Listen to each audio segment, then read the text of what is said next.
Join the coven.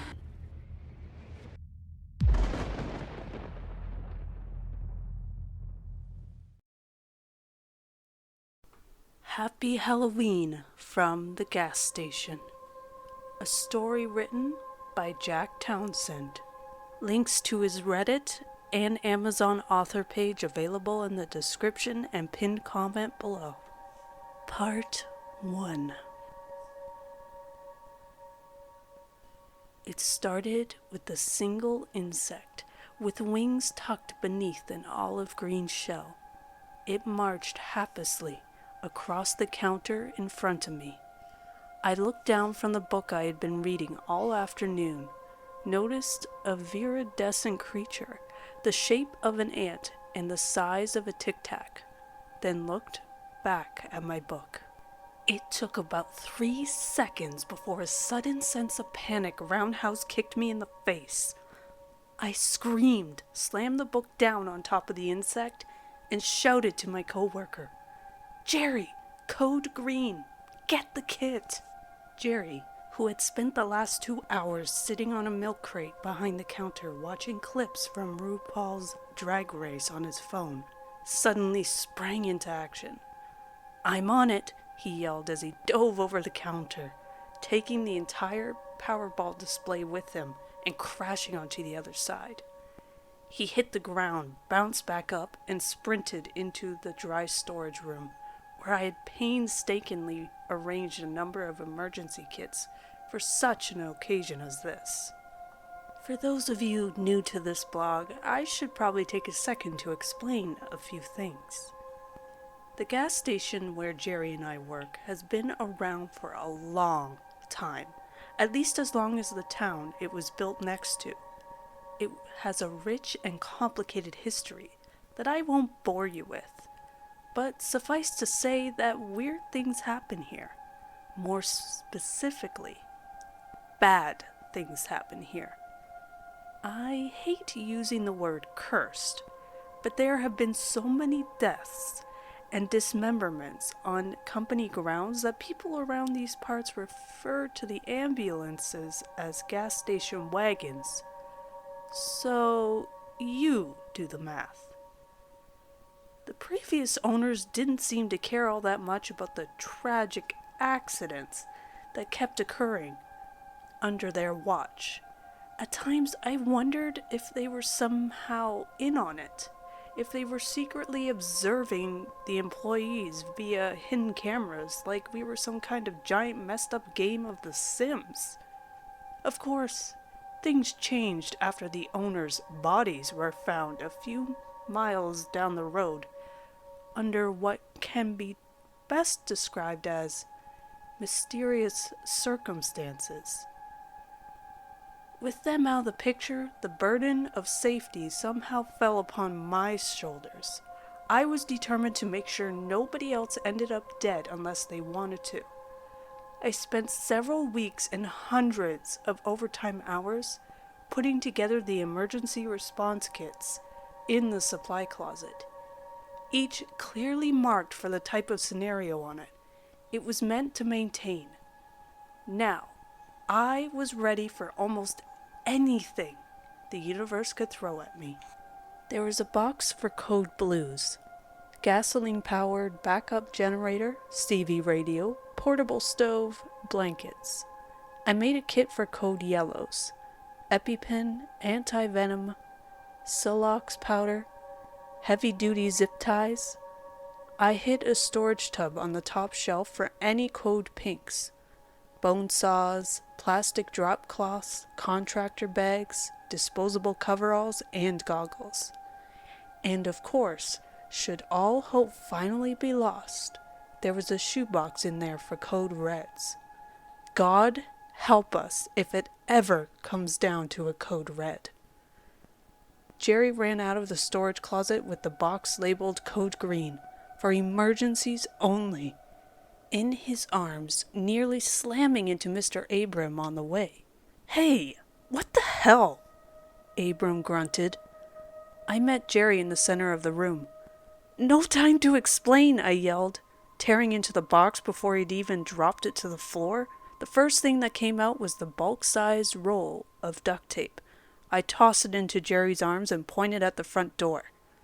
Get the cracks, the vents, the windowsills, the spider holes, anywhere we're exposed to the outside. This place needs to be airtight.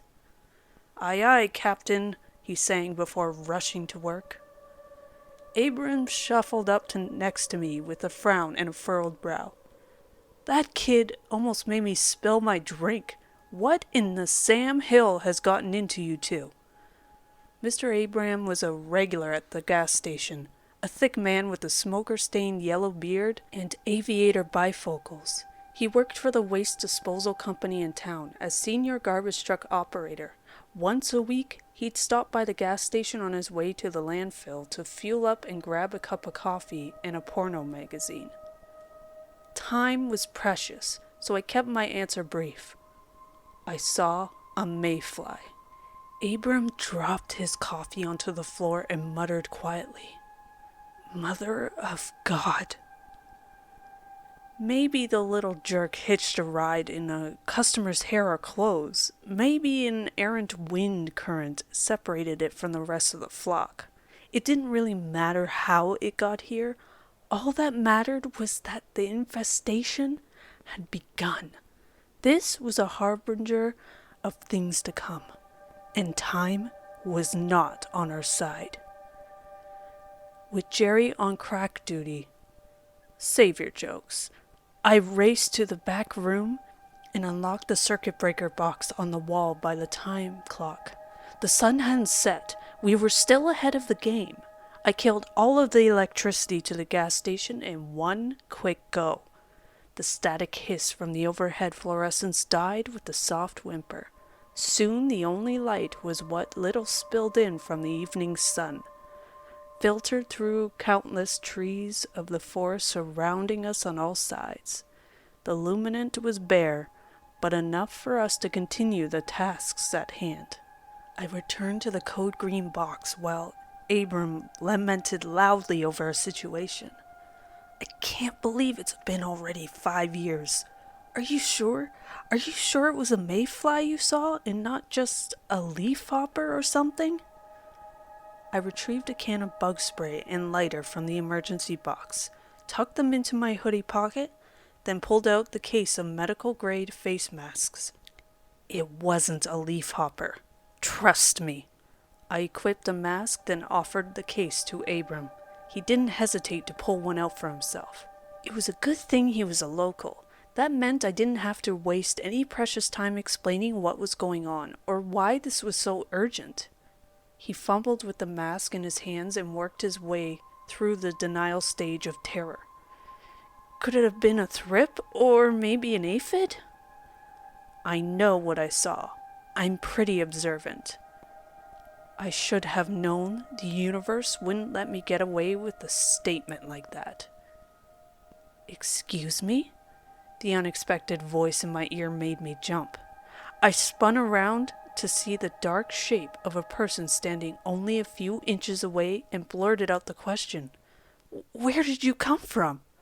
She answered, "I've been here the whole time. What's going on? Was there a power failure? Can I still check out?" I bent down and grabbed one of the 2 emergency flashlights and flicked it on, casting the room in an eerie red glow. Now I could see exactly who or what I was talking to.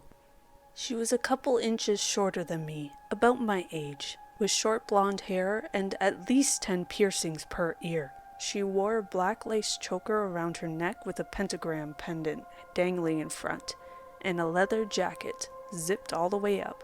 She also had orange and white stripes on her cheeks, a coal black nose, 2 furry ears on the top of her head, and fishnet stockings. Whoever she was, she definitely wasn't a local. I instinctively took a step back and gripped the flashlight tighter in case I was about to need to defend myself. You know things are bad when your first assumption is that you're going to be invaded by fox people. These days, I really can't take any chances. But the young woman wasn't attacking anyone. In fact, she looked as confused as I felt. "Why do you look like that?" I asked before I had time to realize how rude I sounded. "I'm on my way to a Halloween party. Why do you look like that?" "Oh yeah, I'd already forgotten that today was Halloween. I guess the holiday lost its appeal to me ever since the incident all those years ago. But again, that's a story for another time." "There's an emergency," I said. She didn't seem impressed. "What happened?" "Nothing yet, but something's about to happen." She crossed her arms and gave me a look that said, "I'm not buying it." "Well, in that case, I think I should be on my way." She dropped the handful of groceries she had been carrying onto the front counter and took a step for the door. "Wait!" I called out. She turned back to face me, but didn't stop. She just took small steps backwards, ever closer to where Jerry was busily running lines of tape and sealing up her intended exit. "Whatever's going on right now is not my kind of crazy. You guys have fun playing space doctor, but I'm gonna go." The next part went fast. Way too fast. Abram rushed past me, reached out, and grabbed her by the arm. "Hey!" she protested. "Let go of me, you creep!" "Listen here, young lady. You're not going anywhere. Now sit down and shut in a flash." Jerry was at her side. I heard the thwack and saw Abram collapse onto the floor before I even realized that Jerry had headbutted the old man. She said, "Lego her ego." Abram held his bleeding nose in one hand and broken glasses in the other. He spat out angry curses from the ground as the young woman rubbed her arm and said, "Thank you. Did that hurt?" Jerry answered, "Yeah, probably. Hey, old dude, did that hurt?" "F you," Abram hissed. "I was just trying to stop her from going outside." She stepped around Jerry, looking down at the old man, and asked, "Why?" I answered for him. "It's not safe out there. Something's coming." Jerry turned to her and said, "If you want to go, we won't stop you. But if I were you, I'd listen to what Jack has to say. He's usually right about this kind of thing." "Thanks," I said. She cut her eyes between the three of us, settling on me to ask, "All right, doctor, what exactly is coming?" I took a deep breath and explained. "In our town, once every 5 years, the bugs come. They swarm us by the millions, in clouds, thick enough to block out the entire sky. They knock over trash cans, patio furniture, anything that isn't bolted to the ground. It got so bad last time that cows literally choked to death trying to breathe in the middle of it. It only lasts for one night before they all die. Tomorrow, the streets and yards will be covered in green slime, like we were hit by a sherbet snowstorm." She turned to Jerry and asked, "Is he being serious?" He answered, serious as a clown having a heart attack. Abram was on his feet, now with the surgical mask over his face, a red spot growing around the nose area, as he taped his glasses back into one piece. "I've seen 10 swarms since I was a boy, and I swear to God, it gets worse every time. I don't know if it's global warming or if it's all the chemicals they keep dumping in our creek.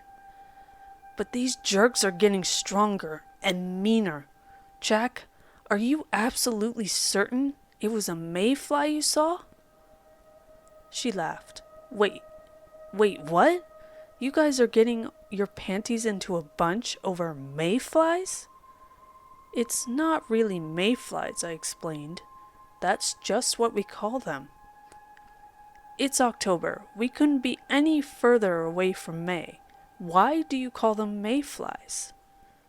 She had a good point there. Why did we all agree to use such obviously inaccurate nomenclature for this periodic storm of biblical magnitude? Why didn't we call them something more appropriate, like nightmare bugs or hell swarmers or dicknats? I tried to think back to when the first storm I could remember. It was 15 years earlier. I was a child, and some men in suits came and talked to our elementary school class the day after the swarm. They stuck around for the entire school day, but my memories from that far back are seldom precise and hardly reliable.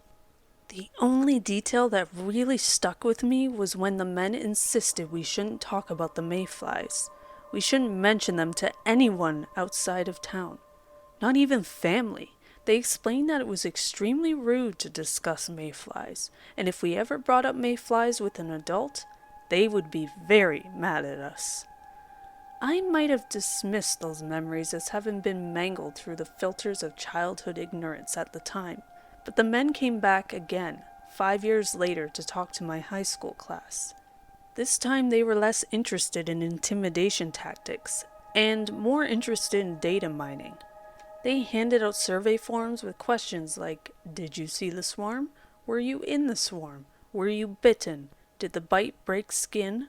Did any of the mayflies' remnants ever enter any orifice of your body? Do you know of any other residents who may have ingested mayfly remnants? After collecting our answers, the men gave a short speech on mayfly safety. Never drive in a swarm. Stay inside and turn off the lights. Do not touch or eat mayflies. Then they reminded us to never discuss mayflies with anyone, ever. As high schoolers, we had more important things to worry about than following up on our mysterious bug experts. And at the time, 5 years felt like such a long way off before the next swarm. I honestly thought I'd have moved away before the next swarm hit. But here I was, 2 swarms later, nearly as unprepared as ever. The girl in the fox costume shook her head. I feel like you guys are screwing with me. This conversation had already taken up too much time. I needed to let everyone else know what was coming. I left Jerry in charge and went to grab the store phone. He was always better at talking to people than I was anyway. While the rest of the room ping-ponged between different versions of I don't believe it and you better believe it, I dialed the sheriff's station, acutely aware of how sad it was that I already had the number memorized. The sheriff's department in our town had always had a single employee specifically designated as the gas station babysitter, but the current title holder had recently suffered an attack of temporary insanity his first week into the job. Last I heard, they found his cruiser in Mexico a couple days after his episode, and the deputy himself is still officially missing in action. Compared to some of the others who came before him, I'd say he got off easy. Sheriff O'Brien was still searching for someone to replace him. In the meantime, I had to dial the sheriff department directly for any and all emergencies. I was convinced the woman in charge of answering the phones hated me by now, and as it continued to ring, I had to wonder if she was screening the call or if there was another reason nobody could pick up the phone. Jerry slid up next to me and whispered, "Okay, dude, I've been talking to Lucy, and I think I've convinced her to stick around for the rest of the night." Lucy? The fox. I looked over to see Lucy wearing a doctor's mask and holding the other emergency flashlight. She flicked it on and pointed the red light at the ceiling. "Oh, cool, good. But listen, before things get crazier, there's something really important I need to tell you, and I hope you're not going to be mad." I hung up the phone. It had been ringing for over a minute without any answer. "What's up?" I asked, sensing that I wasn't going to like the answer. Right then, we heard the toilet flush. I pointed my flashlight at the bathroom door as it creaked open, spilling a sliver of light into the hallway. A man emerged, holding his cell phone in front of him, with the flashlight turned on. "Hey y'all, what happened to the power?" He looked out into the room and added, "Is this a costume party?" He was thin, sporting blue jeans and a navy polo a couple sizes too big. He had dark skin and beard stubble, a confused expression on his face, and a name tag pinned over his chest that read Bart. It took me a second to recognize him as one of our alcohol vendors. At first I was annoyed. This guy's presence meant I was going to have to explain the mayfly history to another out-of-towner, but that concern was quickly leapfrogged by another, more pressing issue. He was heading for the front door.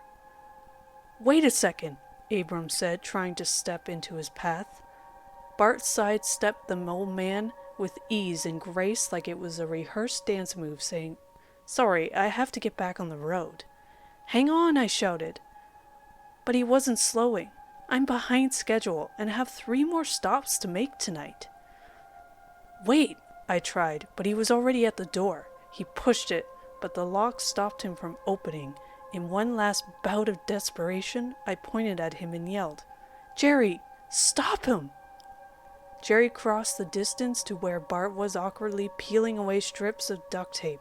With a running start, he plowed into the vendor and tackled him into a display of bagged pork rinds. "Jesus!" screamed Abram. I rushed over to Bart's side as Jerry dusted the crumbs off himself. "Why did you do that?" I yelled. "What? You told me to stop him. You didn't give me any context. I thought maybe he was stealing or something." Bart reasonably hadn't had the wherewithal to properly prepare for being knocked off his feet. He had hit his head against the ground hard enough to leave a lump and ring his bell.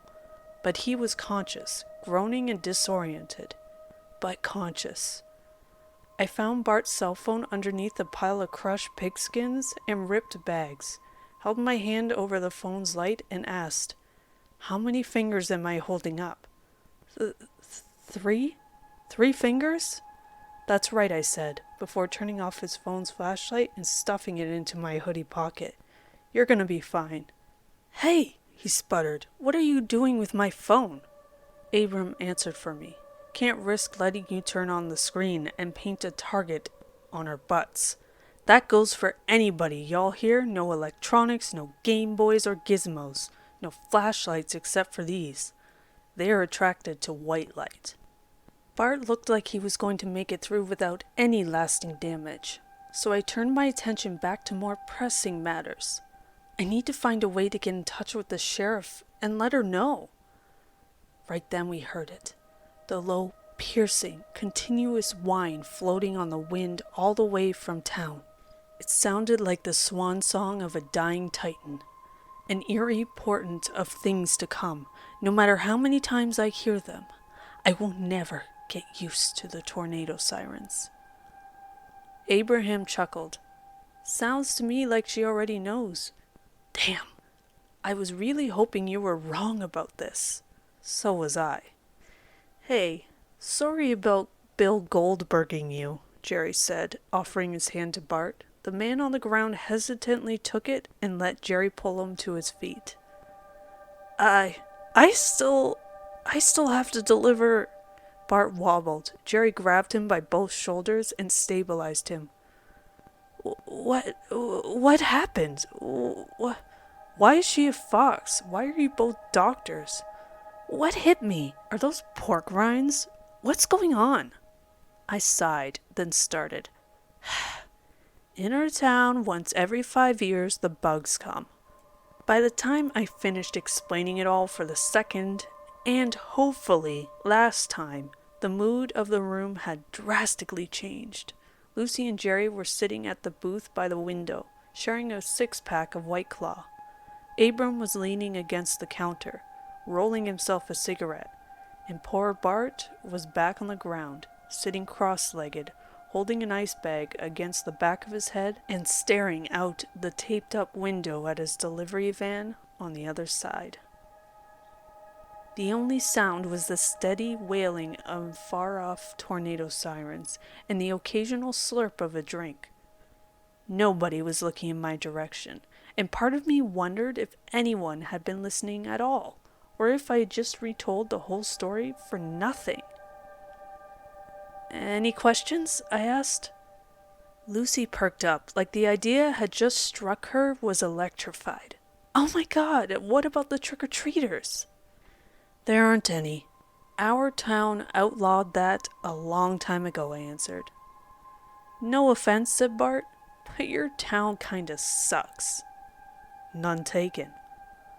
Look, if I don't get these deliveries done on time, He didn't finish his sentence. Something stopped him. It was subtle, nearly imperceptible at first. Abram put away his rolling tobacco. Jerry and Lucy looked up at me. There was another noise, growing louder. We could feel it, and it was moving, fast, coming for us.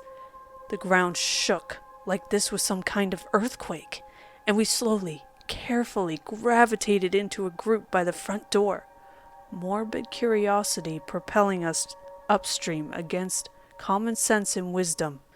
The sky outside was already dark, but whatever light remained disappeared like a candle flame being snuffed out. Lucy pressed her flashlight into the glass. I did the same. The parking lot out front was ominously still. A few gas pumps, a delivery van, and a garbage truck at the edge of the lot. A single car about 10 feet away, all bathed in red light. And then, all of a sudden, the dam burst. An enormous buck sprinted out of the woods and across the lot in front of us. It leapt over the hood of Lucy's car and continued into the woods on the other side of the lot. Before we could react, 2 more deer sprinted into the lot, followed by 4 more. It was a stampede of them, running for dear life, trying to get away before it was too late. The ground was vibrating now. Crashing noises like trees falling over drowned out the tornado sirens. There were booms and breaks, reverberations and tearing, and somewhere in the mix, animalistic screams. The edges of the glass door filled in like green ink spilling onto a glass table. The green skittered and flowed and combined and spread from one side to the other. Soon the only space free of bugs was a hole in the center, the size of a beach ball, then the size of a dinner plate, then the size of a penny. Then the entire door was covered by a solid wall of millions of crawling green legs. Bart was right behind my shoulder when he whispered, "Give me my phone. I want to film this." Abram didn't mince words. "I will kill you." Lucy pulled her flashlight away from the window, reached into her pocket, and retrieved her car keys. "What are you doing?" I asked. "I want to check on something." She pressed the button on her car fob before we could stop her. The short beep-beep of her vehicle marked the explosion of bugs from the front of the door, all taking flight at the same time. With the glass clear, I immediately saw why. She had used her key fob to remotely engage her car's headlights, and for the briefest of moments, we all saw exactly how bad the swarm was. The worst blizzard in history had nothing on this. We were inside a green snow globe, inside a green dust storm, inside a celestial haze of green and black television static. The insects flowed in pure chaos, churning like whitewater rapids. The only organization being a general, frenetic attraction to the car, and in a matter of seconds, they had smothered her vehicle in layers of thick enough to be light impenetrable. "Oh my God," she said as the bugs returned to swallowing the glass door of the gas station. It is always like this?" "No," I said honestly. "This is much, much worse." We stared at the shrinking window to the chaotic outside. Soon we would be under the green curtain again. Not like it mattered. The swarm was too thick to see anything, but still we watched for as long as we could. We stood shoulder to shoulder and watched until the glass was nothing but a squirming, breathing mass of green legs. "We're gonna be okay," I told myself. "We made it in time. The town was warned. All we have to do now, all we can do, is wait it out. Over the sound of the insect storm, I heard one more thing. It sounded almost like a voice, like someone screaming. A hand slapped into the other side of the door, just as I realized what the voice was saying. "Help! Open the door! Help us!" Part 2. All the voices came at once, crashing together in the chaos. I couldn't distinguish one from the other. Oh my god. Damn. I don't know. Let them in. Get back. Who's out there? Jerry did what Jerry does. He sprung into action without thinking. As he lunged for the door locks, I reached into my hoodie pocket and pulled out the can of heavy-duty bug spray. I just found the trigger when the door burst open. I aimed for the dark green cloud flowing inside and let loose. More voices screaming over one another. "Turn that off! Are you okay? Oh, thank Jesus! Get the light! Wait, who are you? There's someone else out there!" Jerry shoved the door closed and swatted at his face while the clouds of bug spray and mayflies collided, raining tiny, green, twitching corpses all over us, like snow flurries from hell. The live insects poured through the cracks in the door. I continued to spray, and they continued to die. More and more took their place in the endless stream. Why are they doing this? What are they after? Then it hit me. The gas station was lit up. I kept my finger pressed down on the bug spray, firing blind long enough to look back and see the new face inside our store. The stranger was tall and skinny, donned in all black, tight pants and a turtleneck, an LED lantern in one hand, and a white unicorn mask surrounding the head. It all made sense now. The bugs weren't after us. They were coming for that bright light. The unicorn had brought them here to our gas station, like the Pied Piper of Hamelin. I added my voice to the chorus. "Turn off that lantern!" The unicorn ripped off the mask, revealing a dark-haired woman with a face full of more annoyance than fear. She completely ignored my request and yelled in an impressively loud voice that surpassed all the others. "There was someone behind me!" Jerry responded, "Good. Somebody or a bad somebody?" "A friend." "Alrighty then." Again, Jerry acted faster than I could stop him, unlocking and reopening the door. Another figure rushed inside, colliding with Bart and knocking the poor guy onto his back all over again. Amidst the mayhem, 4 more figures lunged past. They were knee-high, cannonballing into the safety of the store, darting between our legs and over Bart's chest before vanishing into the shadows. Great. The last thing I needed right now was another raccoon, blitzkrieg. But here we were. Unicorn Woman still hadn't extinguished her light, and the mayflies were flooding in, forming an enormous swirling cyclone of green thick enough to send bags of food and candy flying from the top shelves. I grabbed a lamp and yanked it as hard as I could, hard enough to free it from her grasp, and launched it through the opening. I felt the whoosh of air as the legion of bugs in the store moved as one and chased the light outside, milliseconds before Jerry closed the door and locked it all over again. "Are you okay? Yeet? What the hell? That was my light. You idiots, shut up. Did you see that?" I finally stopped blasting bug spray and went back to try reapplying tattered strips of duct tape. There was no time to lose. I needed to secure the door, check on our new refugees, and track down the 4 bandit cats before they started setting traps. I was surprised when Lucy knelt down next to me with the roll of tape. She started tearing new strips, holding the red flashlight in her mouth and pointing it at her work, while I took the strips and covered the lines on the door. The old strips hung messily and uselessly. the exposed sticky side completely covered in green wings, legs, and still twitching bodies. Jerry walked over a moment later with a broom, and went to scooping the corpses into a mound in the corner, right as Lucy and I finished up the door. Nothing quite like a crisis to bring out teamwork, I guess. With that out of the way, I turned to greet our newest guest. Unicorn Lady was picking up bits of insect debris from her hair, while the other figure stood still as a statue next to her.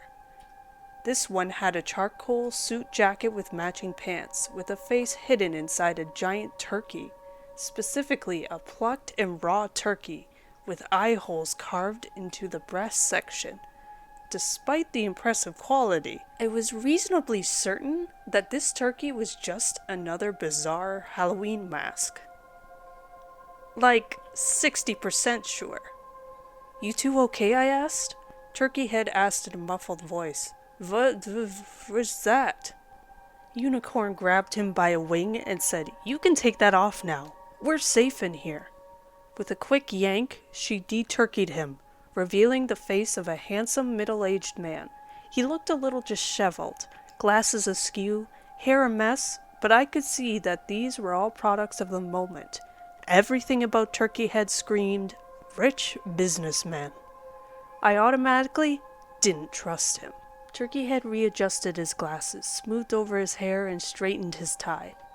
In 3 easy steps, he already looked presentable enough to host a party at the yacht club. When he spoke, it was with a strong, sexy leading man voice. I said, "What the hell was that? Are we in the end times right now? Somebody please tell me what's going on." Abrams sized him up before answering. "Bugs were after your lamplight. What were you two doing out there anyway?" Unicorn answered, "I got off the interstate looking for gas. Then these things started blobbing up all over my windshield, so I pulled over." Turkey Head added, "Same here. I was on my way to my partner's Halloween ball when the green things started kamikazing all over my windshield. I saw Yen's car go off the shoulder and tried hitting the brakes, but I hydroplaned. There was enough of that green crap to slick the roads. I couldn't stop." Jerry cupped the tip of his cigarette as he struck the lighter. After a quick puff, he said, "You weren't driving around with that turkey on your head, were you?" "Of course not. And would you mind not smoking in front of me, please? This suit costs more than your gas station." Jerry didn't answer out loud. The way he slowly puffed his smoke and blew it out his nostrils was answer enough. Unicorn, who surmised was actually the yen being referred to, pointed out the obvious. Unless your suit is supposed to have green polka dots, I don't think it's worth that much anymore. The man looked at his sleeves and erupted in a fit of furious expletives, finishing with, "This had better come out or else." Abram nudged Jerry and pointed at his pack. Jerry silently handed one over and lit it for him as the Yen picked up on the story. "We were exchanging insurance information when the swarm descended on us. I was on my way to a costume party at my clinic, and I had some masks in the back seat, and I thought it would come in handy. The turkey was the only one that would fit Owen's big head." Lucy asked, "Why didn't you just stay in your cars?" "We heard someone." Owen interrupted. "You think?" He turned to me and reiterated his point. "She thinks she heard something. I'm still not convinced I heard anything." "Oh, come on, Owen. You know you heard him too." For two people so recently thrust together by the whims of fate, Owen and Yen sure did sound like an old married couple. I scanned the area with my flashlight, hoping to spot a raccoon. When there were no signs, I accepted that the hunt was going to be an all-night affair. Turned my attention back to my fellow bug swarm hostages and asked, "What do you think you heard?" Yen answered, "There was a man calling out. We were right around the bend, down the street, and heard him screaming for help. So I grabbed my lamp and went to check on him." Owen scoffed and gave me a look like he wanted me to tell her that was a stupid thing to do. She didn't even hesitate, just plow face first into a swarm of green. Naturally, I couldn't let a tiny thing like her go out on her own without any protection. You know how people around these parts can be, especially on Halloween. Could have been a bunch of thugs and crackheads waiting for her, so I grabbed a mask to keep from breathing bugs and followed. We came around the bend, but didn't see anything. That's not true, she corrected. We didn't see anyone. We did, however, see a motorcycle in the ditch. They went back and forth. There was no way of knowing how long it had been there. I think the motorcyclist is still out in the swarm. Well, if he had a helmet on, which is the law, by the way, then he's probably fine, laying low in the woods until the swarm is over. You just don't want to go looking for him. You're damn right I don't. We barely made it here. I heard enough. Okay, guys, the important thing is that we're safe. Let's focus on that for now. We can hang out here, but no cell phones and no screens. By morning, those things will all be dead. Morning? Owen exploded. You expect me to stay here all night? He laughed derisively. You must have lost your goddamn mind. He brushed past me, saying, I need to make a phone call. Abram and Bart walked back to the front door where clusters of bugs were breaking loose, revealing spots big enough to offer a view of the outside. Yen took a seat at the booth table and crossed her arms, clearly agitated about something. Whether it was the bugs or Owen, I couldn't tell, and didn't particularly care. Lucy took the chance to have a private talk with her. As she offered Yen a white claw, Jerry put an arm around my shoulder and whispered, Dude, I need to talk to you. I looked around one last time for raccoons, but we seemed safe for now. Okay, I whispered. What is it? Jerry licked his pointer finger and thumb, pinched out the cherry on his cigarette, and said, I think there's something wrong with Abram. I looked at the back of Abram's head, but Jerry stepped between us and said frantically, No, don't look at him. He'll know if you're looking at him. What are you talking about? I asked. I can't really explain it, but I need you to trust me. We're not safe with him inside the store. Why not? Because that isn't really Abram anymore. A shiver of dread the size of Texas ran down my spine, but I tried to keep it on the down low. I've suffered through enough robberies and other emergencies to know that outward panic rarely makes a situation better. Okay, what are we dealing with this time? Shapeshifter? Plant people? Doppelgangers? Something else? I need to know exactly what it is so I can decide what emergency kit to grab.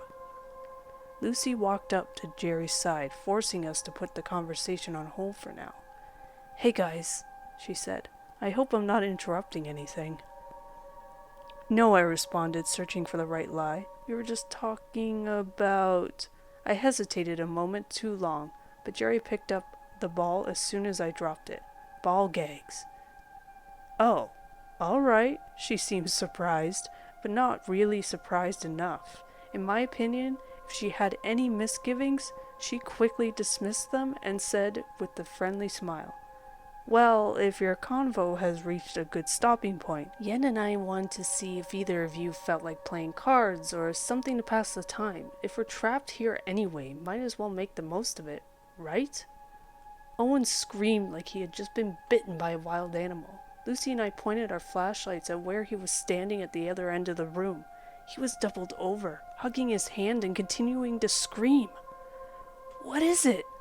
Yen shouted. I've just been bitten by a wild animal, he screamed. Ah, that explains it. I had to prioritize my emergencies, and gas station raccoons were about 2 steps removed from dire wolves. For now, they had primacy. I crossed the room and circled to the employee's side of the counter, asking as I went, Which way did it go? I don't freaking know, but it bit me right in the arm. I found my trusty wooden baseball bat right where I had left it, propped up next to the safe, now equipped with a decent weapon. I felt like I might soon have control of the situation. When I heard the others screaming over each other again, I knew I was wrong. Oh my god! Really, Owen? Where'd that come from? Don't point that thing at me! I kept the weapon down, hidden behind the counter, until I could see what was going on. What was going on was this. Owen had pulled out a handgun and was waving it around all willy-nilly. Lucy stepped forward and demanded he put the gun down. Owen escalated everything. "Shut up and give me your flashlight." She stepped back and held the light behind her back, pointing it at the floor and turning herself into a black silhouette. "I'll trade you," she offered. "Give me the gun first." "Don't test me," he growled. Something about his mood had changed. He was already a jerk, but now he was a wounded jerk with a gun. I could only see things getting worse if I didn't get involved. "Hey Owen, take mine." He turned away from Lucy and eyed me incredulously. "It's okay," I said, holding it out like an olive branch. "I don't need it. I know this place like the back of my hand. I could walk around here blindfolded if I needed to." He marched over to me, reached across the counter and snatched a light. As soon as he had it in his hand, he aimed it at my face and barked, "When this is over, I'm going to sue the hell out of this place." Go ahead, I thought to myself, but there's not really much hell left in this place to sue. He shrank away from everyone and backed into the corner by the hot dog roller, gripping the gun and pointing it at the ceiling. When he finally hit the drink case, he shouted a warning for all of us to hear. "Nobody come near me tonight, unless you feel like getting shot." This guy was on full tilt, boiling over with irrational fear rage. With a little time, he might calm down and see how silly and stupid he was behaving. Or he might just tick up a spot or two on my ever-growing mental list of pressing emergencies. Only time would tell. For now, I needed to reach the outside world. I picked up the store phone and tried the sheriff again. This time I dialed her cell phone directly and silently hoped that she was okay. "Hello?" She answered. "Amy, it's me." "I know who it is, Hoodie. I have caller ID. What's going on?" I could hear voices in the background, lots of them. They sounded like cries and screams. "Are you okay? Where are you?" "I'm at the church's fall festival right now." Those screams, they almost sounded like laughter? "Did everyone get inside in time?" "In time for what?" "The mayflies." "You mean those green bug things?" "Yes." "Look, Sleepy, it's Halloween. This is the busiest night of the year for us. I've got pranksters tying up phone lines, teenagers smashing pumpkins, drunk drivers galore. We're not exactly getting worked up over a bunch of bugs. I mean, yeah, they're a little annoying, but..." "You mean they're not blocking out the sky and carrying away small children? Because that's what's happening over here at the gas station. Have you been outside recently?" "I'm standing outside right now. Hang on. Did you call me because there are a bunch of bugs at the gas station?" "I don't think you realize what I'm saying. It's bad here. The swarm is so thick that our building is completely covered in a shell of the things." "Is anyone hurt?" "One customer got bit by a raccoon. And there might be a motorcyclist trapped out in this."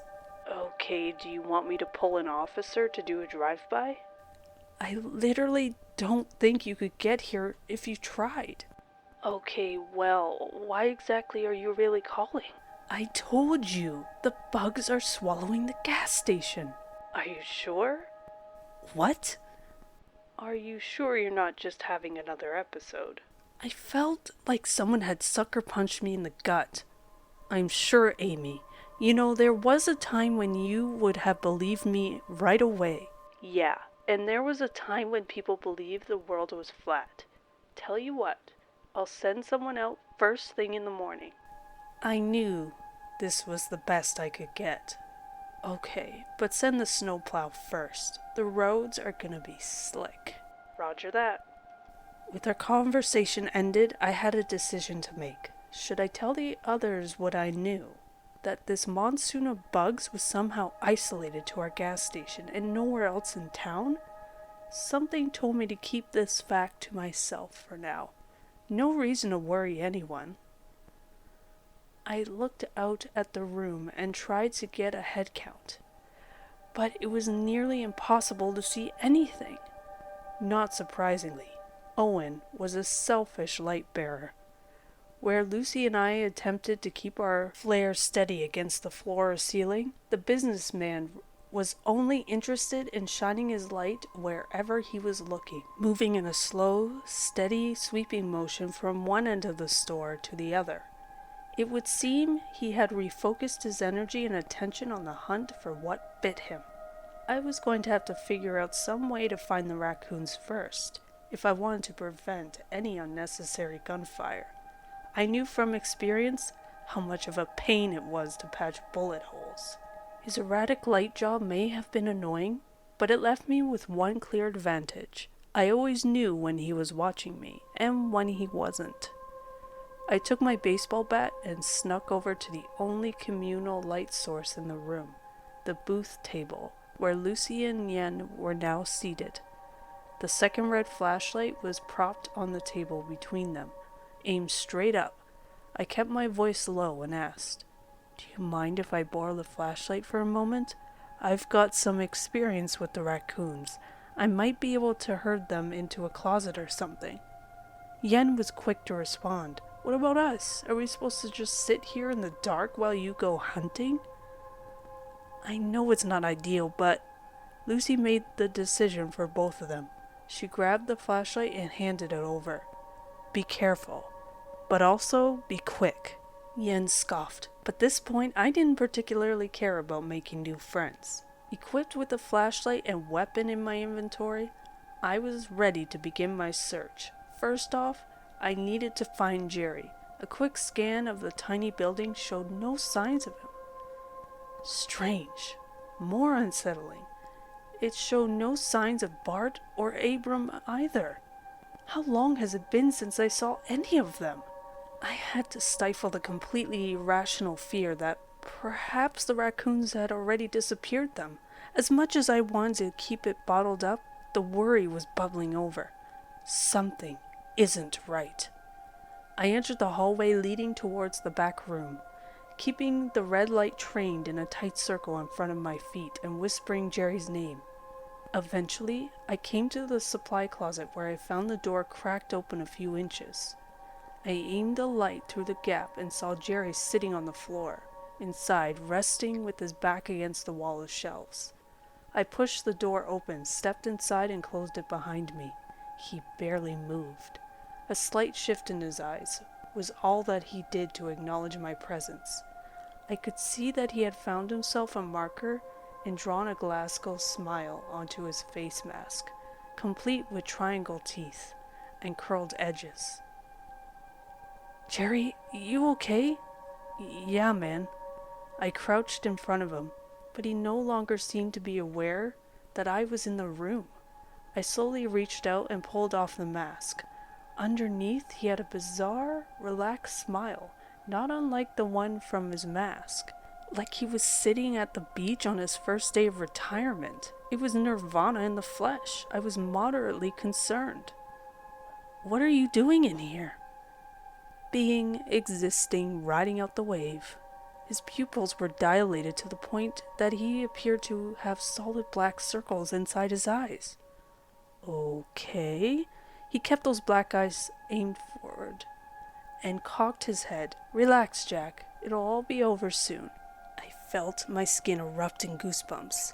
This didn't sound like the Jerry I knew, and considering what the Jerry I knew had told me moments earlier, I had to wonder if I was about to need to use my bat on some kind of imposter.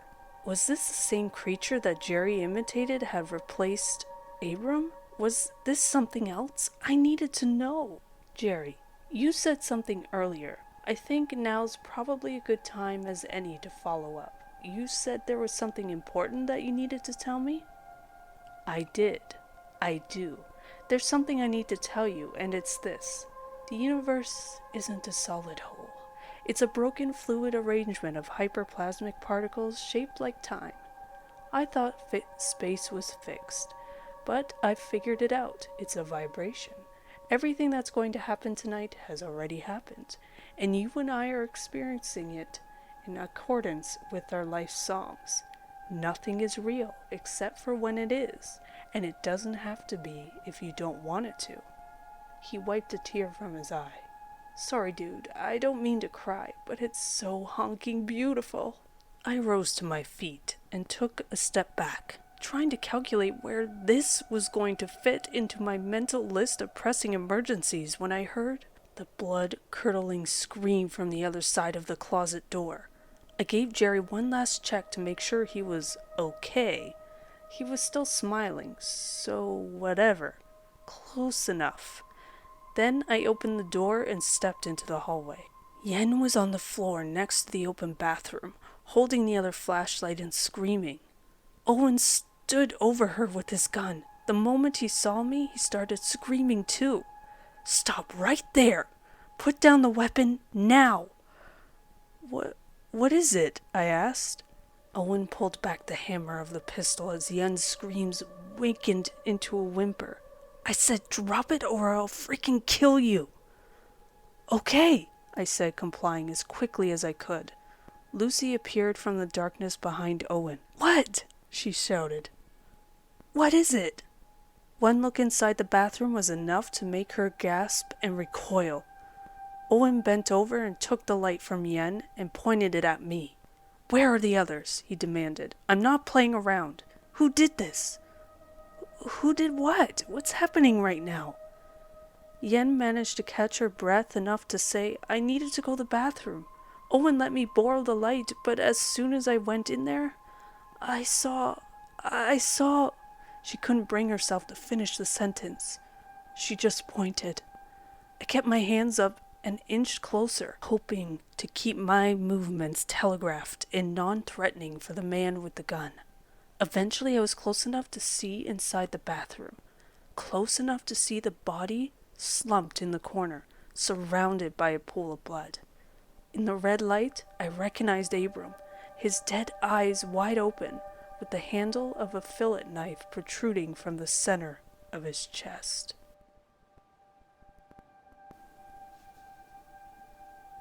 It didn't take long for Owen to establish that he was in charge.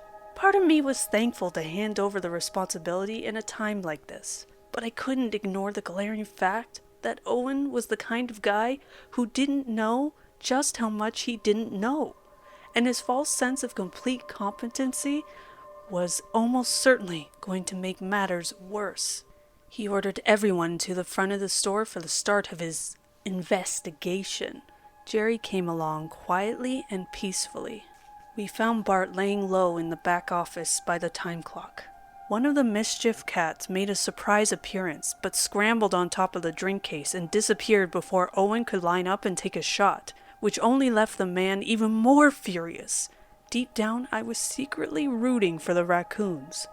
With all the remaining live victims in one place, Owen took my flashlight and stood guard at the booth while the 5 of us sat quietly awaiting our new fearless leader's plan. Yen and Lucy sat on one side. I took the aisle seat, Jerry the wall, with Bart crammed between us. Owen began. All right, first things first. Which one of you did it? His interrogation skills left more than a little to be desired. When no confessions were immediately forthcoming, he continued. That's all right. We'll figure it out. In the meantime, nobody is going anywhere. His light was shaking, a dead tell that his brave and cocky persona was little more than a bluff. He needed help, which I tried to offer. Maybe we should call the authorities and tell them what happened.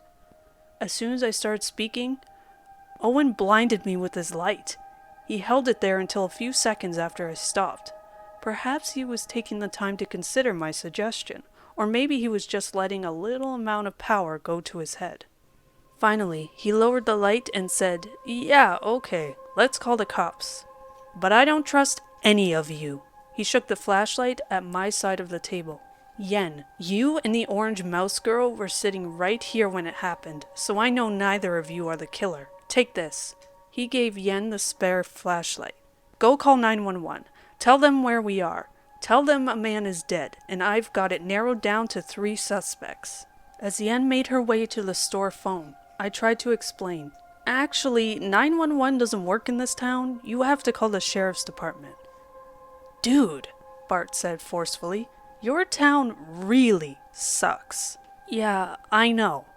You 3, shut up, snapped the man with the gun. We're going to get to the bottom of this one way or another. Owen, Yen called out, a note of fear lining the edge of her voice. Yeah? The phones are dead. Of course the night is unfolding like this. Why should I even be surprised that this is all happening all over again? What? He left us in the dark and headed towards Yen. As soon as he went out of whisper range, Lucy leaned forward and quietly asked, Okay guys, what's really going on? I leaned forward to whisper back, I legitimately don't know. Is there someone else in here with us? Possibly.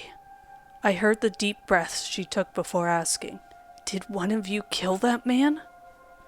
Jerry answered, I think it's more than reasonable to assume that the raccoons did it. Thankfully, Jerry sounded like his old self. It felt good to have him back. But I wasn't about to forget how he had just fugu stated in the supply closet. Was that some kind of temporary insanity? Possession? There were too many possibilities and not nearly enough time for me to form a good plan. Owen was back before I knew it. Alright, let's work this out. You, delivery guy, where were you when the man was stabbed? Bart's answers were matter of fact. I was hiding. Why? I saw a gun come out, and I don't get paid enough to take a bullet. Owen flicked the light at me. What about you? I answered. I also don't get paid enough to take a bullet. You know what I mean, jerk.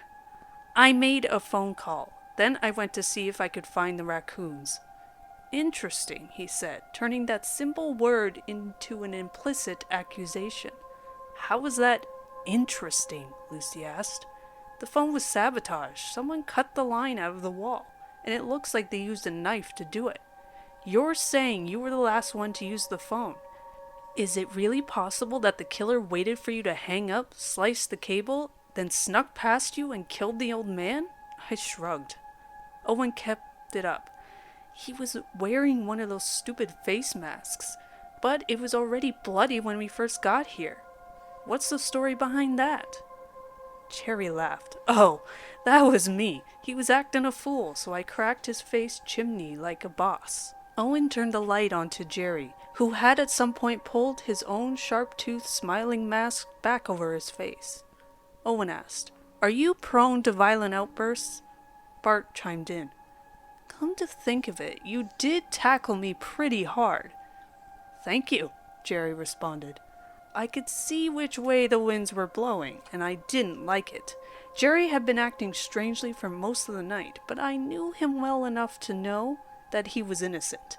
I also knew him well enough to know he was the worst person to advocate for his own innocence. Owen, Yen called. What? Take a look at this. He left us once again to join the woman standing in the corner of the room with her flashlight pointed at the code green box. Lucy whispered, I don't like this. That guy is unhinged. He shouldn't be in charge. Bart leaned forward and put his head in his hands. This is so messed. I just want to go home. What about the rest of your shift? I asked, trying to keep the mood light. There is no rest of the shift, man. I just said that so you guys would let me get out of here. Everybody I work with knows the rules. This is what I get for breaking them. This was another unexpected curveball. What do you mean? This gas station is always the end of the route. When I started working, everybody told me the same thing about this place. Get in and get out. Never start a conversation with the workers. Never stay longer than necessary. Never go to the bathroom. I get paid double to run this route because no one else wants to do it. I just assumed it was because this gas station is in the middle of clan country. Now I'm sitting here waiting for Mr. Good Guy with the gun to decide my fate for real. Frig this town, and everyone in it. Hey, Owen yelled. No talking. Yes, sir, boss, Bart shouted sarcastically. We sat in somber silence until he returned to the table with a box in his hands and Yen by his side. He reached inside the kit, pulled out the pack of surgical masks, and dropped them onto the table. It appeared as if someone had taken a knife to the pack, slicing holes through the lot of them. Someone is sabotaging our supplies, Yen asked. Who would do something like this and why? I don't know, Owen answered, but I intend to find out. They both immediately turned around and pointed their lights at the sound of something crashing loudly onto the ground. Whatever it was, it came from the bathroom. Go check it out, Owen said. Are you crazy? Yen answered. That's where the body was. You go check. And leave the killer unguarded? Owen looked back at her, then at us, then at the bathroom, then at the gun. With a short sigh, he made the difficult but responsible decision to hand his weapon over to Yen while he courageously went to check out the noise by himself. Ha! I'm just kidding. Can you imagine? No. Instead, Owen decided to go for the Jerk of the Year award by ordering me out of the booth to be his literal human shield. As we left the others behind, he promised the group he'd shoot anyone who tried anything funny. Then, with the barrel of his gun stabbing me in the back, we went to check on the noise. I clocked the baseball bat still standing on the ground in the hallway where I dropped it, but even if I was crazy enough to make a go for it, the weapon was on the other side of the bathroom as we approached the door. Owen pulled the gun out of my back and rested it on my shoulder, then shoved me forward with his elbow. He stayed right behind me as the flashlight reached the inside of the bathroom. Just as I had expected, the culprits were fattened, furry trash pandas. There were only 3 of them, which was somehow way scarier than all 4 of them. One had evidently torn the soap dispenser from the wall, the source of that crashing noise, and a rather impressive feat on its own. It was leaned over, front paws in the soap puddle, lapping it up by mouthful. Gross. But not nearly as gross as the other 2 raccoons, the ones hunched over in the corner greedily licking the puddle of human blood. As if blood-hungry raccoons weren't bad enough, I noticed that something important was missing from this picture. Or I guess someone. The body of Abram was nowhere to be found, and I was nearly positive that these animals couldn't have carried him off on their own. They all moved in perfect unison, licking the floor, suddenly stopping once they realized they were being watched, slowly lifting their heads, slowly turning to face us. Hey guys, I said with a wave, did any of you see the body of a bearded man? The animal sprung at us, teeth first. Owen shoved me to the ground and screamed. His light hit the floor, bounced against the wall, and started spinning, giving the hallway an intense strobe light effect. What is it? Oh my god, are you okay? Look out! For some inexplicable reason, the others decided it would be a good idea to rush towards us. Owen screamed like a baby, and then bang! Damn! What the? Oh my god! Bang! Bang! The room smelled like gunfire. A raccoon jumped onto my lap and launched itself down the hallway. Owen cursed and picked up the flashlight and cursed some more. Then he aimed it at me, and then he aimed it back at the others. Then my blood ran cold. Oh my god! Oh no! Oh no! Oh no! Hold your hand right here! Damn! Put pressure over the wound! Yen, Lucy, and Jerry were all standing over Bart. He was on his back, staring up at the ceiling, blood on his hands and all over his polo shirt. Owen turned away from them and pointed the flashlight back at me. God damn it, he muttered. Yen shouted his name. Owen, shine the flashlight over here. He waited for a few seconds, took a loud breath, and did so. Bart's eyes were rolling back in his head. Jerry had his hands clamped firmly over the wound on Bart's stomach. Lucy had specks of blood all over her face. Yen stood up and shouted, "We need gauze and a medical kit, whatever you have. Please, right now." As I pushed myself back up to my feet, Owen blurted, "He came right at me. You all saw it. He came running straight for me." His voice ticked up an octave. "Why did you do that? I warned you. Didn't you hear me? You all heard me. Tell him to stay back, and he ran right at me."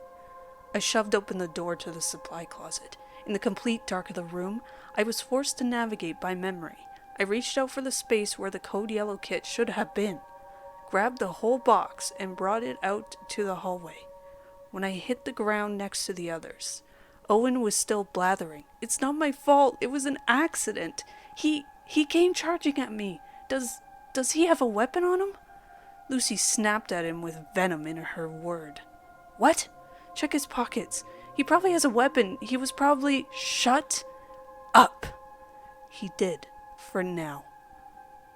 I handed the supplies over to Yen, who apparently knew her way around a med kit better than me. As she ripped open the bag of clotting powder with her teeth, I asked, "Are you some kind of doctor or something?" "Or something," she said, following it quickly with instructions for Jerry to move his hands. She stayed working for what felt like forever, but was probably only about 30 seconds. I couldn't really watch.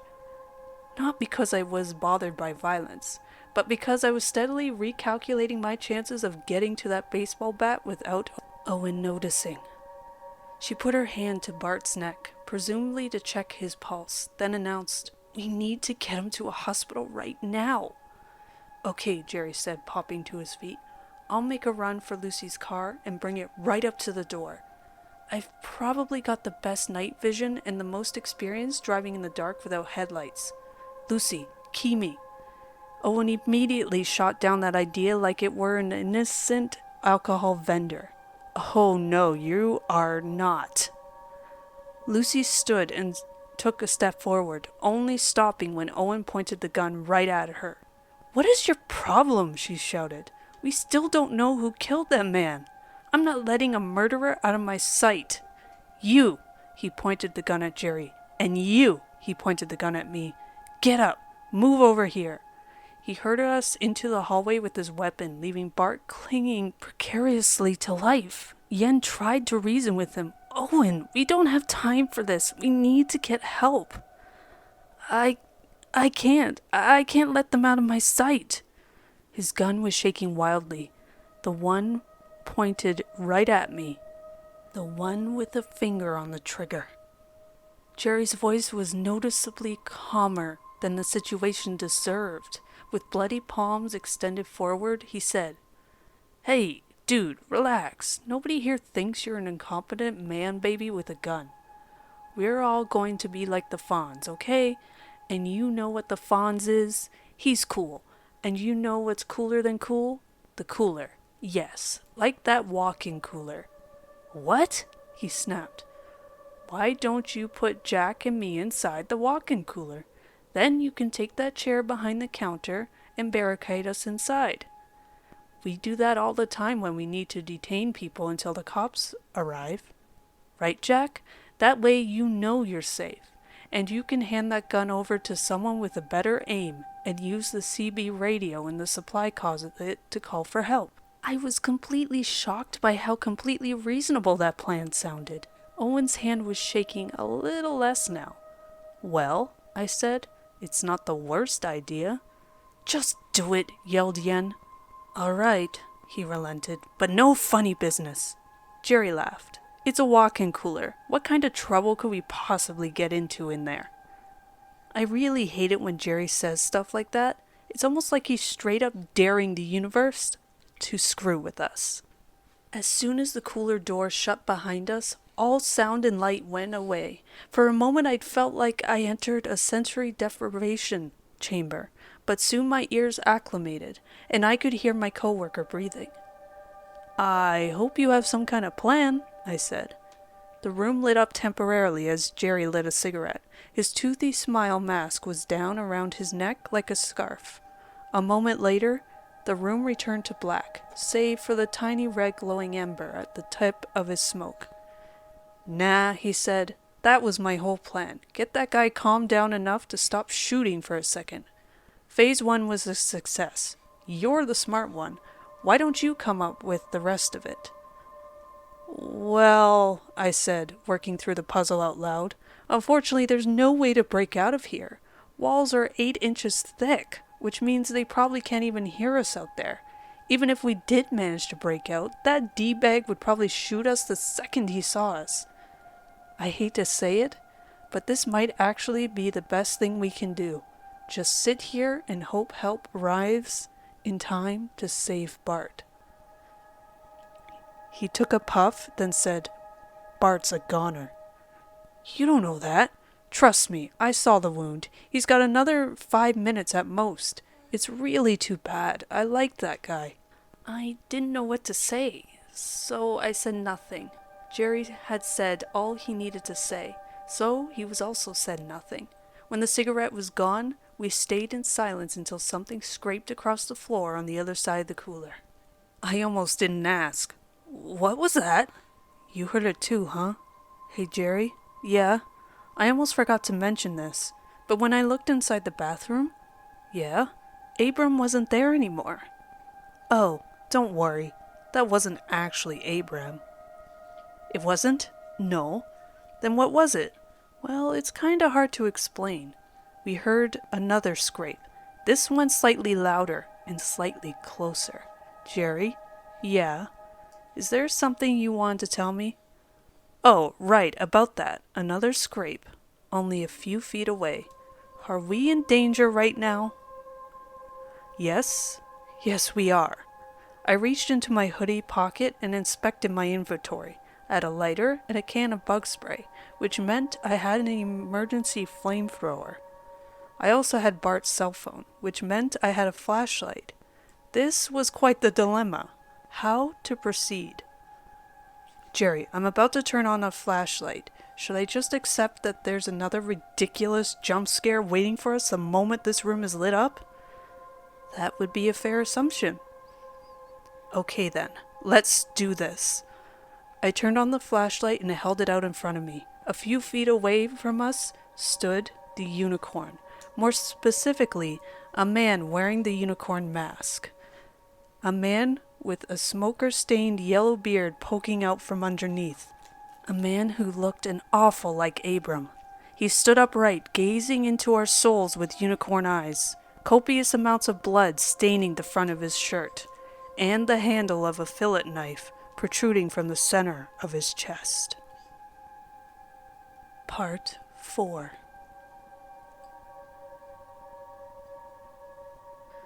Come on, man, you do it, I argued.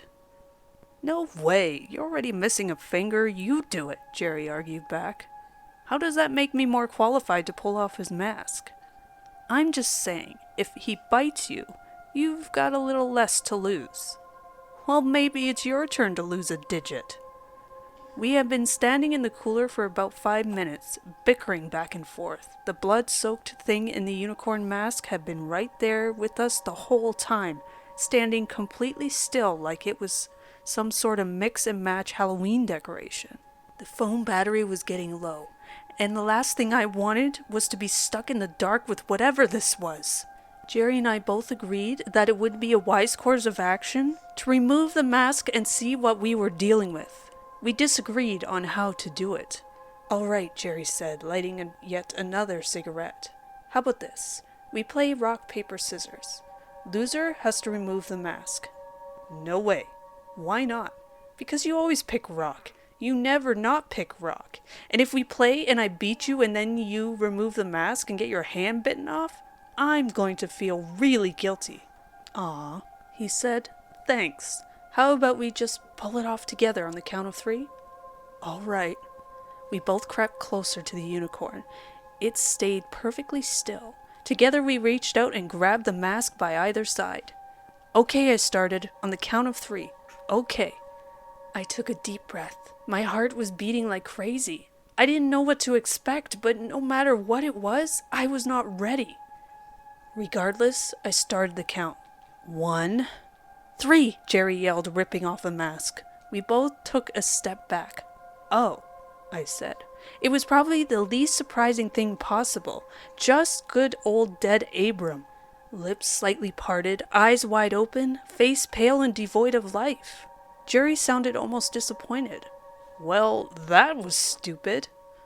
I tried talking to the dead man, even though I knew that wasn't going to work. Hey, Mr. Abram, can you hear me? A low croak escaped his mouth. At least, I thought it wasn't going to work. What did he just say, I asked? Jerry dropped the cigarette onto the floor and stomped it out. I think he said to blave. That mean anything to you?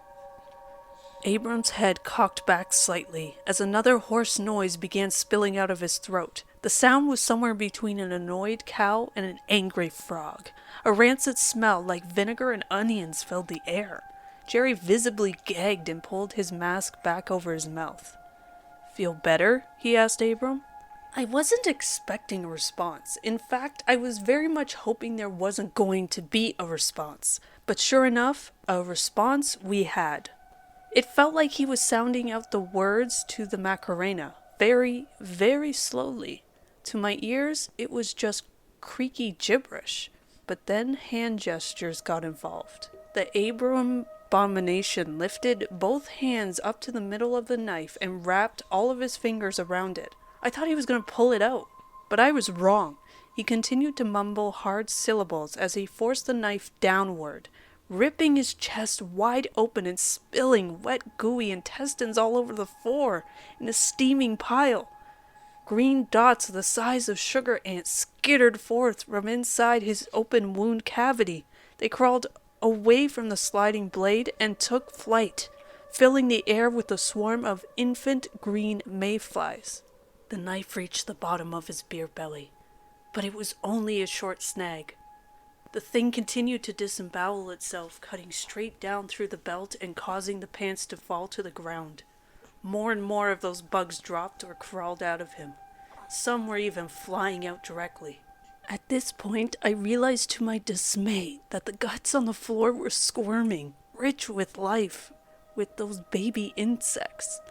It seemed that Abram's blood was thick and lousy with mayfly larvae. I didn't even realize that we were moving away until our backs hit the cold door. I kept my eyes on Abram as I banged on the door as hard as I could. My hair was itching now. Those baby mayflies were landing on me, crawling into my nose and ears and getting caught in my eyelashes. Whenever they piled too thick over the phone, I'd flick my wrist and send a miniature green dust cloud into the air that hovered and reamassed and settled onto the phone again. Only when the knife had gone as far as Abram could push it did I realize I needed to start doing something if I didn't want to end up like him or worse. I brought out the can of bug spray, yelled, "Hold your breath," and started blasting. The amassment of green died on impact, plummeting to the ground in thick clumps like wool being sheared from the sky. As they died, the body of Abram seemed to react, launching its head back and screaming in a voice like a fork scraping against a glass plate. The noise ended abruptly as a lump the size of a gumball pressed against his neck from the inside, working its way up from the stomach until it emerged from Abram's open mouth. I stopped spraying. The game had just changed, and I didn't want to play anymore. I turned around and banged on the door with enough force to bruise my hands, elbows, and one of my knees. But I knew it was all for naught. They couldn't hear us out there, and the door was not opening until someone on the other side deemed it so. I slowly turned back to face what was waiting. The thing had started evacuating Abram's mouth. About 3 inches of needle legs, green armadillo scales, and 2 bulging eyes crawled up Abram's face. I knew it! Jerry laughed. What? What did you know? What could you possibly know? The legs operated in waves like those of a millipede, and when the entire half-foot of horror had finally emerged, it left Abram's mouth to the sound of a wet thoink. The old man's empty shell instantly went ragdoll and collapsed in a heap on top of his guts, and the demon millipede rolled into a ball and launched itself towards us. Jerry went left. I went right. The phone escaped my grip, and the light hit the floor. I heard the millipede ram into the door and bounce off, and then I lost track of it. Jerry screamed, "There!" and pointed. I turned just in time to see it scaling the wall before leaping at me. Suddenly the floor whipped out from under my feet, and I hit a pile of human debris butt first. I'd accidentally slipped in a puddle of Abram, and not a second too soon, the green bug whizzed over my head. Great! "Yoinks!" Jerry yelled. I looked up to see that the millipede had landed and attached itself to him at stomach level. Not great. I got to my feet and at his side as quickly as I could, but the millipede had already climbed about a foot up Jerry's body. I tried to get a hold, but the way it moved made that impossible. Each time a leg landed, the tips hooked into Jerry through his shirt and into his flesh. Every time I pulled, I was pulling 100 needles. Each step it took left one hole and made another. It crawled up Jerry's chest and neck, leaving a trail of countless bleeding pinpricks. "Damn it," Jerry said, straining his eyes to watch the thing that had just passed his chin. I pulled out the lighter, flicked it on, and held the flame against the green shell. But there was no effect. Damn it, damn it, damn it. What's he doing now? Ah, gross, gross, gross, gross. The millipede stopped and perched on top of Jerry's face mask, almost like it was trying to figure out what it was looking at. I'd run out of good ideas by this point, so I just went with brute strength, grabbed the millipede by its head, and yanked. I may as well have grabbed a broken glass bottle. The teeth or claws or whatever I touched ripped the flesh off my palm down to the bone. I instinctively fell to the ground and hugged my hand as it squirted blood, with enough force to make me consider doing something serious about my blood pressure, if I somehow survived the night. I snapped out of it and played through the pain. Jerry was going to need help if... Oh God! The millipede used its front two leg claws to slice a perfect slit over Jerry's mask, then proceed to crawl down his freaking throat. He lurched forward onto his hands and knees, wincing hard for at least a minute. Then he started exhaling in forceful spurts like he was working up a hairball.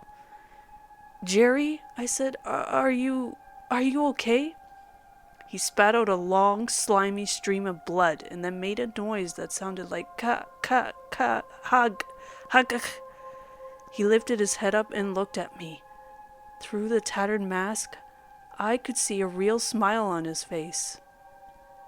"Jerry?" His sounds turned into laughter. "Jerry?" His laughter turned into a cackle. "Jerry?" He stood up. He wasn't looking at me anymore. And when he spoke, bloody spittle frothed out of his mouth. "Yeah, you don't like that, do you?" "What's going on?" I asked. "Oh, I'm sorry. Is that inhospitable to you?" Jerry punched himself in the stomach. "How's about now, huh?" He punched himself again. "Yeah, that's right, biatch. This is my house. Ain't nobody burning it down except for me." He lurched forward and hit the ground, barely able to get his hands out in front in time to stop from cracking open his face on the floor. A huge splattering of red and green expelled forth from his mouth like we were in The Exorcist. The projectile vomit coated the floor, and in the center of the slop was the writhing body of the millipede. It flicked around a few times, then formed a ball and rolled away into a corner. "Jerry!" I screamed. "Are you even alive right now? Have you seen my cigarettes? I could really go for a smoke right about now." "Holy Jack, it's on your sleeve!" "What?" I looked down and saw the hellspawn millipede racing up my arm. I grabbed at it, but the moment my fingers touched, it latched in the needle legs. It hurt a lot worse than Jerry's reaction made it seem. But I suppose his tattoo collection probably gave him a better frame of reference for this kind of pain. If I had to think of something to compare it to, I'd say being stabbed by 1,000 needles over and over again. Yeah, there's really nothing comparable. Jerry pulled off his belt and flung it around the neck of the creature. As he pulled, the needles tore into my skin. He pulled again, hard enough to knock me off balance. I hit the ground all over again, and the damn thing just deepened its grip. It was at my shoulder, the eyes staring right at my mouth. Blood, vomit, and bile dripping from its wet shell.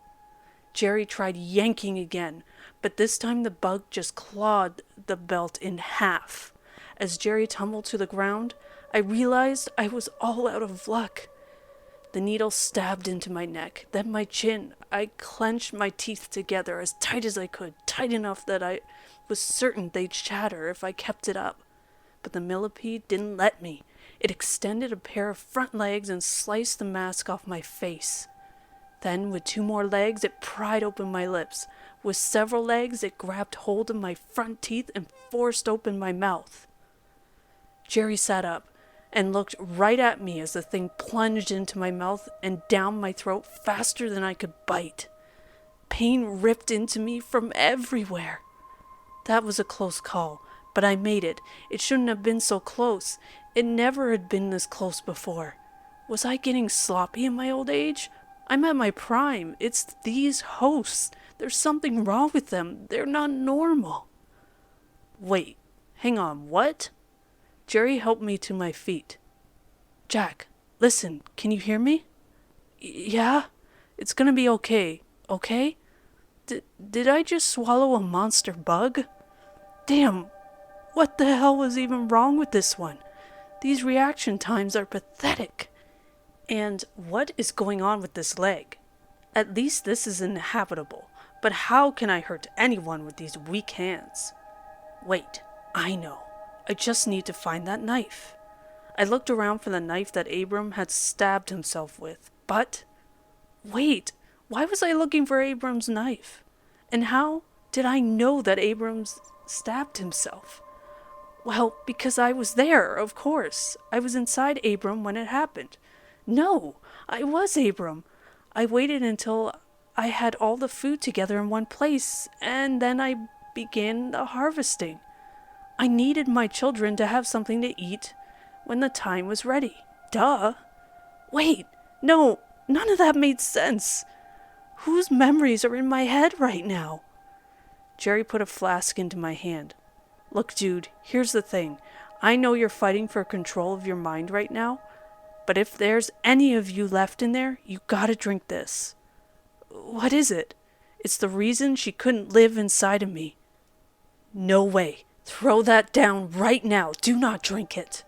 I don't want to drink it. Good, then don't drink it. I wasn't planning on drinking it. Good, great. I'm glad we're in agreement.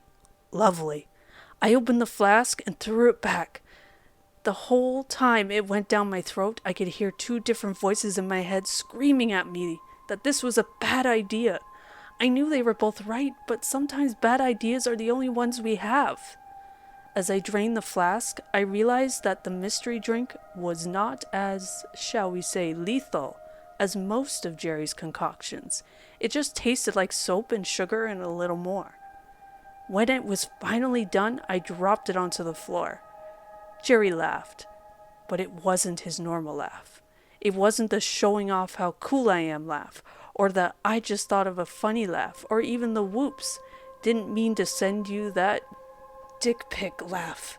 It was a nervous, concerned laugh. Wow, he said, you drank the whole thing? Was I not supposed to? No, that's fine. I'm just impressed. Why? It didn't taste that alcoholic. It wasn't alcohol. Oh God, I'm about to be sick. I felt red-hot pangs shooting through my intestines. What is this? You stupid, what are these things called anyway? People? How can I possibly be losing this bad to people? They're food. I needed to get away. I needed to regroup. I needed a plan. But this one was fighting me for control of his mind, and that meant I couldn't come up with a plan until after I disconnected. It wouldn't take long to kill this one, though. All I had to do was shred some organs. It could be done in a matter of seconds. These bodies are so frail, but this fire, whatever it was, I couldn't bear it for another moment. I fell onto my knees and braced for what I knew was coming. I hacked up the 6-inch millipede with the force of a cannon. The taste of acid and blood filled my mouth, and I felt incredibly weak. I had been chomped down the middle. I felt like all the energy had left in half of my life. My memories evacuated alongside it. Or at least they tried. With what little mental acuity I had left, I snagged an errant memory on its way to the exit. No, you're not going anywhere. You're my memory now. As far as memories go, this was the mother lode. The millipede rolled into a ball in my vomit and promptly launched across the room as Jerry raced up and kicked it, screaming, "Yeeto! Mosquito!" I pushed myself up, horrified by the new information now residing inside my head. Jerry, that's the mayfly queen. It's some kind of parasite. Every season it awakens and feeds and finds hosts to lay eggs inside of. And each season they hatch and erupt out of the bodies. That's where the mayflies come from. They come out of humans. And one unlucky schmuck gets to be her vessel for 5 years while she lays dormant and absorbs all the knowledge of her chosen victim. Abram didn't even know that thing was inside of him, and she's been doing this for millions of years. The air pressure suddenly changed. Behind me, the door to the cooler opened wide. I turned just in time to see the queen millipede skitter across the ceiling and out the open door, completely unbeknownst to Lucy, who was standing in the doorway with a look of pure shock on her face.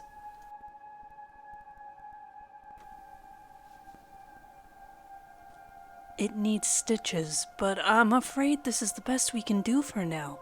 Yen had carefully butterfly bandaged together what she could and smothered the rest of my left hand under a gauze mitten. I've got to ask. Yeah, I was already missing that pinky from before. No, I was gonna ask. What the hell happened in there? I looked at Jerry, who was standing shirtless next to me and applying his own bandages. He gave me the look, the one I'd come to understand as, "You're in charge here, buddy." If we were going to tell them the truth, it would need to come from my mouth. If we were going to attempt a cover-up, I'd have to be the one to think of a good lie. There was a raccoon. Yen pulled down my shirt collar and shined her flashlight at my millipede leg track marks. A raccoon? You look like you've been dragged under a sewing machine. Jerry ran with it. That's exactly what happened. The raccoon had a sewing machine gun. It was knucking fuds in there. Hey, do we have any more of that rubbing alcohol? Lucy was pretending not to watch, but even in the dim red glow of the emergency light, I noticed her steal a few passing glances at Jerry's tattoos. An angry voice cut into the air. If there's another riled coon running around, you need to do something about it right now before we all get rabies. Lucy snapped back. That's enough out of you. Owen was on the floor a few feet away, his hands zip-tied to the drain pipe below the frozen drink machine. Besides a slight welt on his cheek and some frizzled hair, he didn't look too much worse than when we went into the cooler. On the other side of the room, Bart lay motionless beneath a packing blanket. There was no reason to rush for his sake anymore. I didn't get the whole story. From what I gathered, Owen had a change of heart about Jerry's plan shortly after the chair went into place, trapping us inside the cooler. He just couldn't bring himself to surrender his weapon. All pretense of innocence went out the window after Lucy found the CB radio and Owen smashed it into pieces. He needed more time to think, he said, to make sure everyone was on the same page with their stories. He couldn't risk getting caught up in this. It would have been too much of an inconvenience for a man with his level of visibility. Lucy took the gun from him. Owen put up a fight. It ended with him on the floor, zip-tied to a drainage pipe. I would have paid every penny I had to have seen how it went down. But sadly, Lucy was conservative on the details, so I'd have to let my imagination do the work. Bart held on for as long as he could. But it wasn't enough. He passed moments before Lucy opened the cooler door and found the two of us in a pile of blood and vomit. Maybe we should have never tried to stop him. Maybe he would have been fine if he had gotten into his delivery truck and hit the road. Maybe my decisions were responsible for what happened. There was going to be a whole lot of maybe that I had to live with. But that depended on me living first. Somewhere inside this poorly lit room was a hyper-intelligent parasitic creature that had been killing and consuming people for eons. And right now, it was hatching a plan to make sure we didn't leave here alive. Yen had moved on to the line of dots on my chin. The medicine stung like hell, but compared to the millipede, this was a cakewalk. "Thanks," I said as she taped up the bandage. "So, if you're not a doctor, what are you, like a nurse or something?" "I'm a vet." "You mean, like a member of the armed forces?" "Nope," she said bluntly. "Well, that's probably okay, as long as she knows her way around a pack of gauze. I'm happy to have her here." "I am." Owen's voice surprised me. Yen turned around and shined the light at him. He had the floor now. "I spent 12 years in the Marine Corps. I was stationed in Iraq fighting terrorists while you were in high school. Look, I know I might have messed up. In the heat of the moment, I discharged my weapon, and there was some friendly fire. But I am not your enemy. If you want help catching this rabid coon, then cut me free, because you aren't equipped to handle this situation. I don't even need my weapon back. If it makes you feel safer, you can let the little guy hold the gun." I had to assume that he was referring to me by the little guy. It was patronizing, but he may have had a point. Not about freeing him, of course, but about us not being equipped to handle this situation. The baseball bat at my side probably wouldn't be enough if we found what we were looking for. Or if it found us. Lucy stepped over to Owen and asked, "Where were you stationed?" "What?" She repeated herself, a little more forcefully. "Where were you stationed, Owen?" "I told you, Iraq." "What base?" He hesitated. She continued, "What city?" He shook his head. "I don't have to explain my time in the service." "What kind of weapon were you issued?" I was issued an M16. It's a standard." "You were in the Corps for 3 years. You should know the answer to this. What size ammo does an M16 use?" What's the capital of Iraq?" He looked flummoxed. As soon as Lucy turned her back on him, he spewed the words, "F you." "Let me out of here." He thrashed against the pipe, leaning his weight into it, then fell limp onto the ground, simpering. I turned to Jerry and said, "I think it's time we're going to need to get the code black box." Jerry had stripped all the way down to his friendship is magic boxers and tossed his soiled clothes into a heap by the front door. "Are you sure?" he said. "Are you positive that this is worthy of a code black?" "If this isn't, then I honestly don't want to imagine what is." "All right, I'll be right back." He started for the supply closet until I stopped him. "Wait!" "What?" "You shouldn't go alone. It's not safe. What if that raccoon tries to get you?" "It's fine. Remember, I'm immune to its, cooties." "Yeah, but even if you can't get the, cooties for some reason, that thing can still rip you apart like a paper shredder."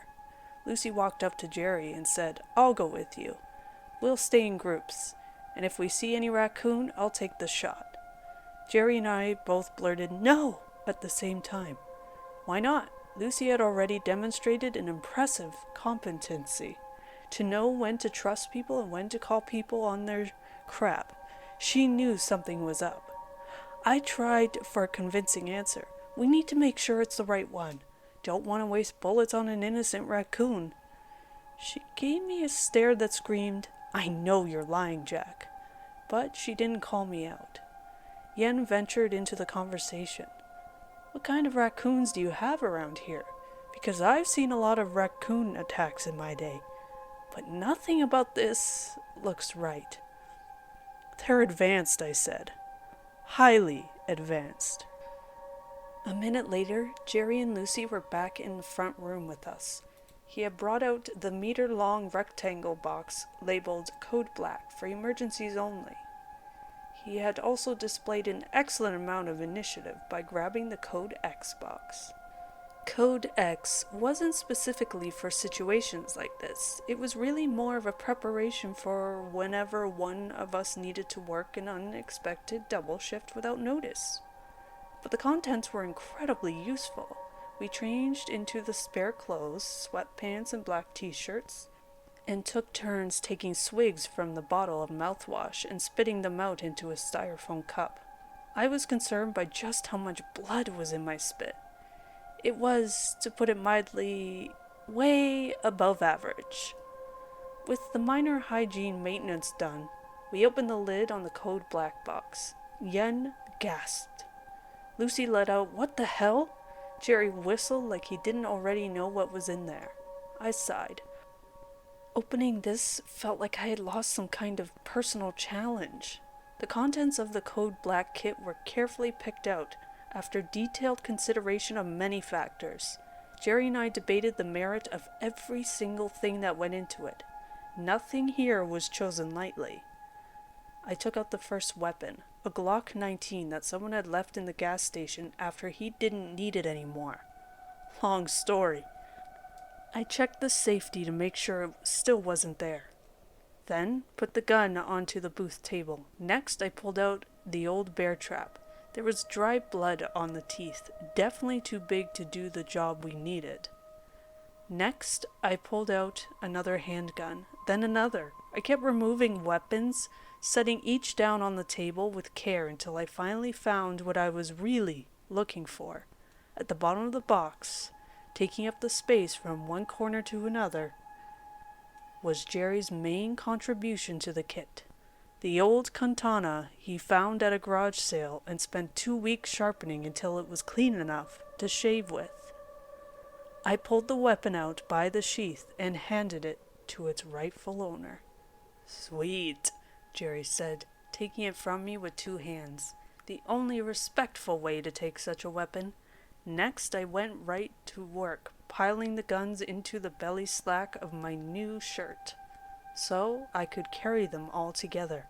As I transported the guns behind the counter, Lucy started questioning me. To be honest, it's surprising that it took this long. "Hey, wait a second, where are you going with these things?" She followed me closely, which was good because I needed her flashlight to see the numbers on the dial of the store safe. "Just putting away the stuff we don't need." She walked over and crouched down by my side. It was just us now. She whispered, "What's really going on, Jack?" I turned the dial and answered, "May as well tell you the truth. It's not a raccoon we're looking for." "I kind of figured. There's a creature in here with us. And it's what killed Abram. It almost killed me and Jerry." I turned the knob and opened the safe and immediately started stacking the guns inside. Lucy asked, "If there's a killer monster inside the building, why are you getting rid of the only things that we have to defend ourselves with?" "Because," I answered, "it's smart. It knows what weapons are, and it can take over our minds. A gun won't kill it. But if it infects one of us while we're armed, if it manages to get a hold of a gun, then that's game over. We can't let it use our weapons against us." I looked into her eyes for any sign of doubt or sympathy. I tried to study her to see if she was buying it, but she looked like she was doing the same thing to me, studying my face. We just watched one another for a heavy, solid moment until she looked down, pulled out Owen's gun, and handed it over. "Well, in that case, don't forget this one." I dropped it inside the safe, closed the door, and spun the dial. "Thanks," I said. It turns out Yen's impressive voice translates into an even more impressive scream. This wasn't like the noise she made when she found Abram. This was twice as loud. I felt it in my bones. My first thought as we jumped to our feet was, oh God, that thing has gotten a hold again. But then Lucy shined her light into the room and I realized that I was wrong. The millipede queen had found herself a new host, and now Bart's body was standing in the middle of the room, staring at his hands and wriggling each of his fingers, a crazy smile on his face. Jerry held the sword over his head and dramatically unsheathed it. Zombies again, eh? All right, let's do this. He ran across the room and swung the blade straight down. It lodged itself into the top of Bart's skull, about an inch deep and stuck. Jerry pulled, but Bart jumped back, taking the wedged weapon with him. The blade was now protruding from his head like a unicorn horn. Wow, Jerry said. That was not nearly as easy as I thought it was going to be. Bone is hard. Lucy grabbed me by the arm and pulled me to the ground behind the counter. Combination, open the safe. Do it now. I can't. Why not? It's on a timer, on a battery. The safe won't open more than once every 8 hours. She grunted. In a flash, she was back on her feet and leaping over the counter. By the time I got to the other side, she had already raced over to the table, grabbed the baseball bat, and cracked it over the Zombart's head. It, predictably, had little effect. The Zombart lifted his hand, gripped the blade, and pulled it free. This was exactly what I was worried about. The monster had gotten a hold of one of our weapons. I knew this was going to happen. I'm a genius. Owen was screaming and thrashing. Yen was hiding behind Jerry now, moving in my direction, and the Bart Queen was heading away from all of us? Ah, good. I quickly realized it was heading towards the door. Ah, bad. Bart lifted the blade and flicked it down, shattering the glass door into a million pieces. The cloud of green flowed inside like a fire hydrant had busted. In a matter of seconds, we had lost all visibility. The air turned warm, then hot. Tiny wings and legs the size of hairs blasted my skin. I stepped forward, holding my breath and reaching into the fray, hoping against all hope that my fingers would find salvation. I felt skin. Immediately, a hand grasped my wrist and yanked me forward. My eyes were closed, but mayflies coated the lining of my lids, wriggling to get underneath. Whoever was holding my arm continued to pull, so I continued to follow, until finally they fell to the ground, taking me with them. As soon as my hands touched the floor, I regained my bearings. I'd know this sticky concrete anywhere. We were inside the storage closet again, which meant I felt my way along the floor until I reached the corner. There should be a box here. Code blues. Where is it? I found what I could only hope was the correct cardboard box. Ripped it open, reached inside, and felt around until, eureka! The flashlight. The normal flashlight. As soon as I clicked it on, the swarm surged loudly enough for me to hear it, like a tempest wave crashing against the side of a boat. Green splattered the wall as some of the bugs became victims of their own stampede. With all the strength I had remaining, I tossed it out the doorway. The cloud of bugs, now a solid wall of green, heaved in unison after it, catching it, freezing it in midair, and quickly consuming it. Jerry slammed the door shut and slid the deadbolt into place. Why, you might ask, does our supply closet deadbolt from the inside? Well, obviously, for such an occasion as this. I hacked up and wiped dead bugs and guts off of myself. Soon I became aware that I wasn't the only one. Next to me, Lucy was feverishly pinching off the remaining insects and stomping or clapping them into oblivion. Next to her, Yen sat with her back against the wall, staring at something miles away. I couldn't believe it. In the chaos, we had all grabbed each other's hands and worked our way into safety. We were all safe. Wait, no, that's not exactly right. I counted heads again just to make sure. Yeah, Looks like someone didn't make it. Another mayfly tried racing up my nose. I pinched it and wiped the gooey mess onto my shirt. Then, quite unexpectedly, the doors of reality fell off their hinges. Part 6. There aren't any words to describe what happened. Honestly, this isn't a job for words. You could try staring directly into the sun for about 10 years, while someone pours oatmeal into your ears through a funnel. To be clear, that's not what it felt like, but that might open your senses to a degree of perception that would allow the inference of the idea to exist in your mind. However, we don't really have time for that, so I'll give language a shot and do the best I can. I found myself falling off the face of the world. Like my mind had been a one-dimensional cup of coffee stretched out and remastered into 3D, played backwards, on a network of computers that could only be used by beings with eyes that see in reverse. My coffee, the thoughts spilled out all over the table. There's a table in the simulation, right next to the bowl of fruit. Time slowed down for me. I could control it. I could make it stop if I wanted to. And yet, I was acutely aware that the time flow for everyone else and everything else was still ongoing. And while that may seem like, for all intents and purposes, time was still moving normally for me as well, I can assure you that time was... Where was I? I looked around me and realized that I had slipped out of my body long ago. I'd forgotten it back at the gas station, in a closet surrounded by swarms of gnats. And I'd left my wallet, keys, and phone on my body. So I was truly naked now in the most literal and metaphysical way possible.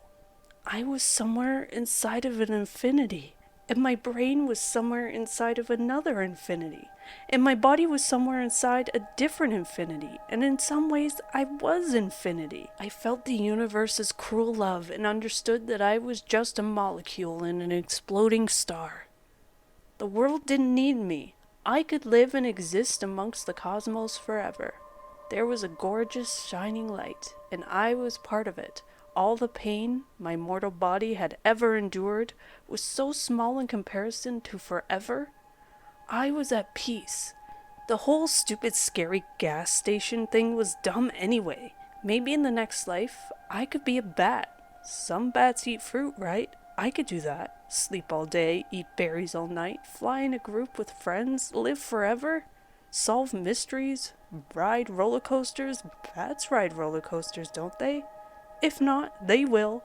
I just need to rearrange reality slightly so I can do and be anything I want.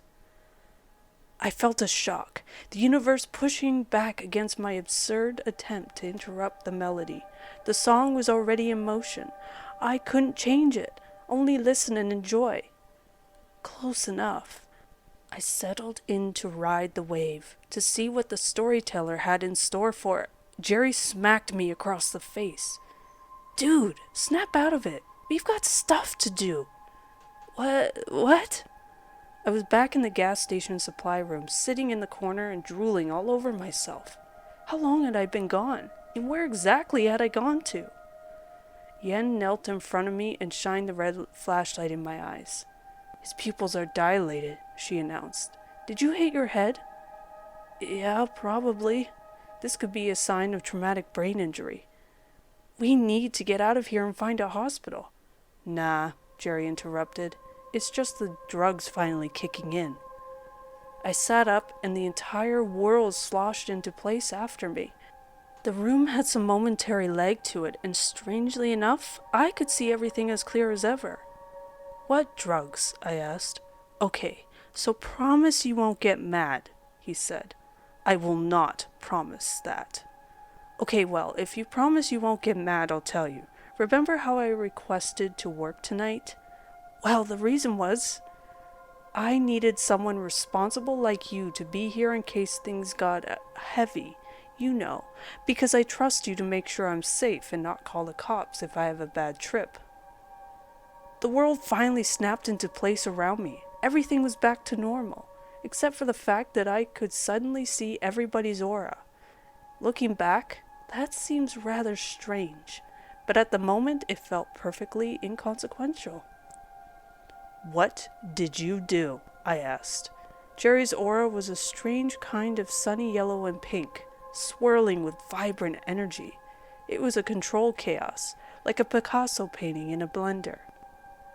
"Well, as you know, Halloween is sacred to me, and I wanted to make sure I did something special for it.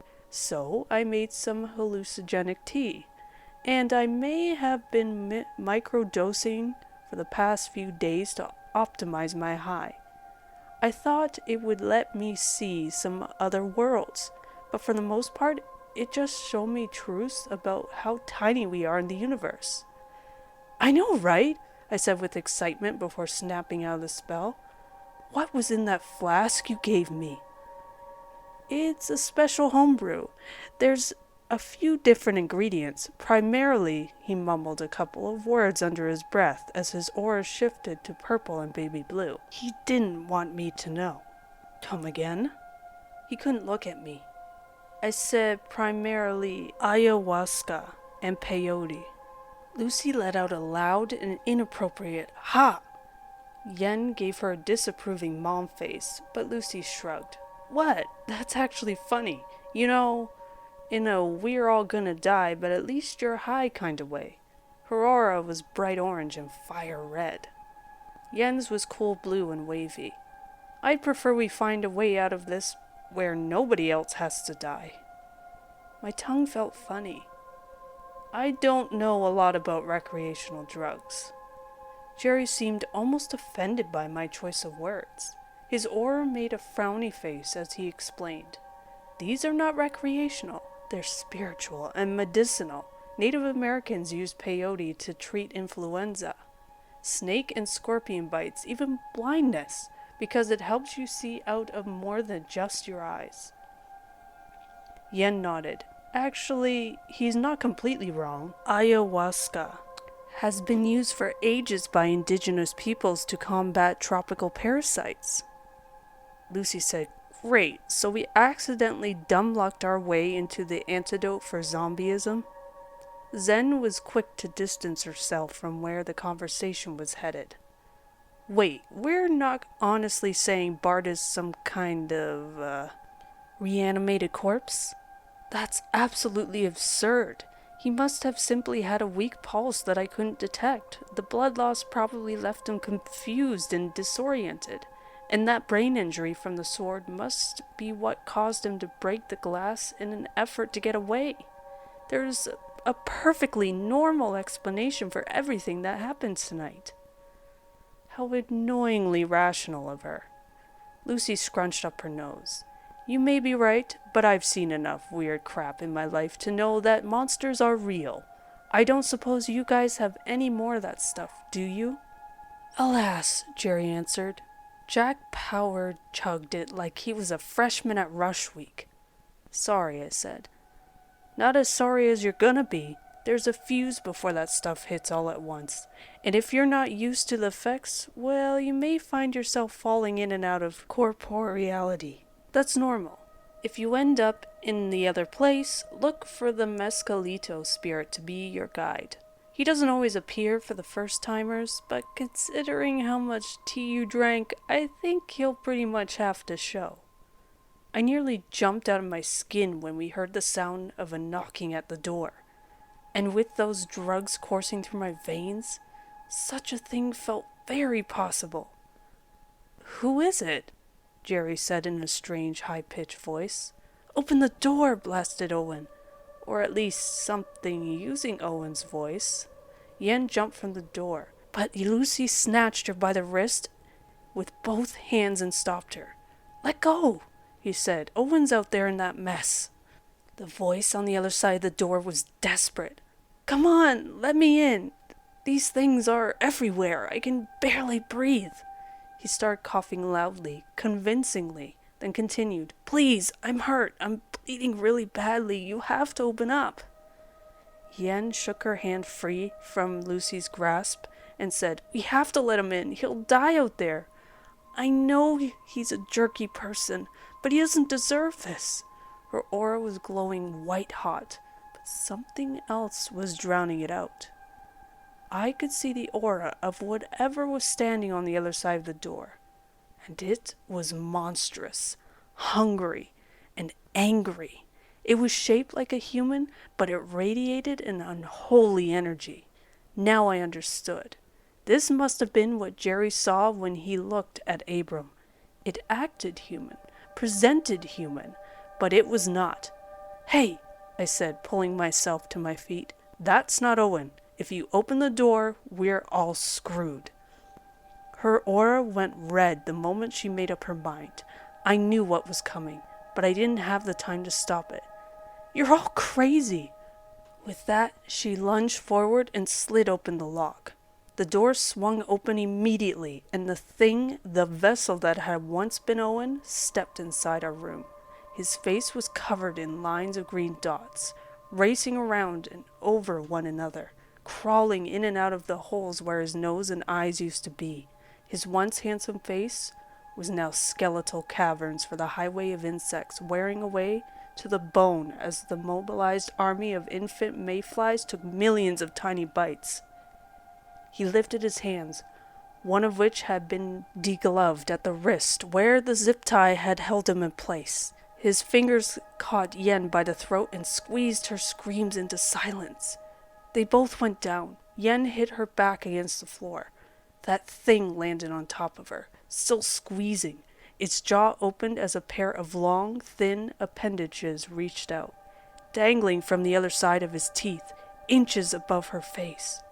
The swarm of insects invaded the room. Jerry launched onto Owen's back. Lucy grabbed the flashlight and broke it against Owen's face. The thing released its grip on Yen just long enough to grab the other two and throw them into the hallway. When it turned back to its victim, the queen was already halfway removed from Owen's mouth, its eyes staring at the poor woman crying in front of it, its fishbone legs scratching the skin of Owen's mouth away in chunks, like it couldn't wait to free itself. Suddenly, they were far away. Or I was far away. "No, no, no, not now. Keep it together, Jack. You can trip later. They need you." The room was gone. I was standing outside. Cold, wet air blew against my face, filling my nostrils with the smell of wood, smoke, and sand. The sky above me was filled with crisp stars, reaching all the way down to the horizon on all sides. The earth beneath me was brown. Nearby, a fire crackled, inviting me over. But the queen thing, it was about to crawl inside Yen? I slowly turned around, a full 360 degrees. There was no Yen here, no millipede, no gas station. This felt just as real as anything. Maybe I had hallucinated the whole thing. Maybe I'd never even worked at the gas station. Maybe I'd just come out here to do some drugs and now I couldn't remember which side of the dream I started out on. I walked over to the fire. Not like I had much choice. My only options were A, approach the fire, or B, don't approach the fire. I already tried B without any success. The bonfire was only 3 logs big, but put off enough heat that I could feel it from 10 feet away. As soon as I was close enough to enter the bubble of warmth, I heard the man standing next to me. "You're finally here, Jack." He was taller than me, by a couple of heads. His skin lime green, with pointy ears and no hair. He wore no clothes, and I kept my eyes aimed up at his face, just to stay polite. "Hi," I said, doing my best impression of a friendly gas station clerk. "Who are you?" "I'm like your spirit guide or whatever." He had a distinctly surfer bro accent. Not at all what I expected. I mean, I didn't expect anything, but especially not this. I'm here to show you how to find the answers you seek, I guess. Oh, okay, well, I was in the middle of something when I got here. Do you think we can rain check this and send me back? I'm pretty sure my body is being eaten by bugs as we speak. Your body is safe, but your mind is torn asunder. The vision waved its green hands as it spoke. It felt slightly overreacted, but I was going to be polite. Your thoughts are poisoned, you bleed memories, your spiritual injuries go deep, and if you do not tend to them first, your body will outlive you, man. I sighed. Okay, fine, how does this work? What's the fastest way to get this over with? The Mezzi spirit crossed his arms and said, Well, I guess we can dispense with the formalities. Great. I hate formalities. Aw, me too, man. Okay, let's get right into it. First, a few ground rules, okay? Number 1, no kissing. What? Absolutely no kissing, understand? I can't even tell you how many times people have tried to make out with me. Like, come on. I'm a primeval spirit of nature, not some booty call. Anyway, number 2. If you want to listen to music... His words turned into a muted scream as the blade entered his neck. Another figure had appeared out of darkness, jumped onto the spirit's back, and drove a fillet knife into it. The spirit hit the ground as the man removed the knife and stabbed it back, over and over. Black blood sprayed out in every direction as the man turned him into a bloody pincushion. He held the knife handle with 2 hands and thrust it again and again until the blood wasn't spraying anymore. The man heaved loudly until his breathing returned to normal. Then he plunged the weapon one last time in the spirit's neck, all the way to the hilt, before standing up and dusting himself off. Once done, he looked at me and gave a strange smile. Hey, Jack, looks like I got this one just in time. Are you okay? The man looked like Abram. At least, mostly anyway. He was a fair amount younger, slightly thinner, and his yellowed beard was almost brown. What the hell did you do that for? I asked. What are you talking about? His voice was definitely Abram's. I just saved your damn life. The man looked at the destroyed creature at his feet, as doubt crept into his words. Didn't I? No. What? Really? It looked like one of them aliens, like the one they caught humping goats on the Brown farm. I mean, look at him. He's all green. Lots of supernatural things are green. That was the spirit guide. He was supposed to show me how to navigate this plane of existence. Oh, really? Yes. Abram kicked at the body. It didn't budge. Well, damn. Honest mistake, Jack. With nothing else to do with our night, we tried digging a hole to bury the body of our deceased spirit guide. But the ground was just too hard, so we gave up almost right away. In the end, we decided to roll the body away and try to ignore it while we sat down by the fire. I had to wonder if anyone had ever killed their spirit guide before. Was there a protocol for this kind of thing? Was I going to get in trouble? Jerry would probably know the answers to that. Wherever Jerry was. Which reminded me, I was still trapped in another state of materiality from where I was supposed to be. The young version of Abram pulled a burning twig away from the fire and used it to light a cigarette. How did you even get here? I asked. And what are you? Like, kind of ghost or something? Abram laughed. Come on, Jack, there ain't no such thing as ghosts. That's debatable. Nah, see, I'm just a vestige of the Mayfly Queen. The thing is, she don't just take over a host. What she does is way more cruel. He took a slow drag before continuing. Evidently, this vestige wasn't in any hurry, and from the look of things, it wouldn't have mattered if he was. We didn't have any real way out of this. The Queen doesn't do much work for herself. She outsources it all. She makes her host eat for her, makes it breathe for her. I even had to remember things for her. Supposed to just be a one-way street. But there's always a little cross-contamination. Some of my memories stayed inside of her when she made me kill myself. And when your brain got sloppy seconds, she must have deposited some Abram thoughts inside your dome. That's what I am. Ah, I said. That's really gross. But as long as I have you here, maybe we can make the most of it. Is there anything you can tell me about the Queen? Any weaknesses? How do I kill it? I'm afraid you ain't got much option. All I know is this, and don't ask me how I know it. The Queen needs a body to stay alive. She can make do with a corpse for a little while, but if she can't crawl into a healthy host after about 5 minutes, she's done. That's why she made me come to the gas station. He closed his eyes and rubbed them. His lips quivered like he was trying to keep from breaking. You okay?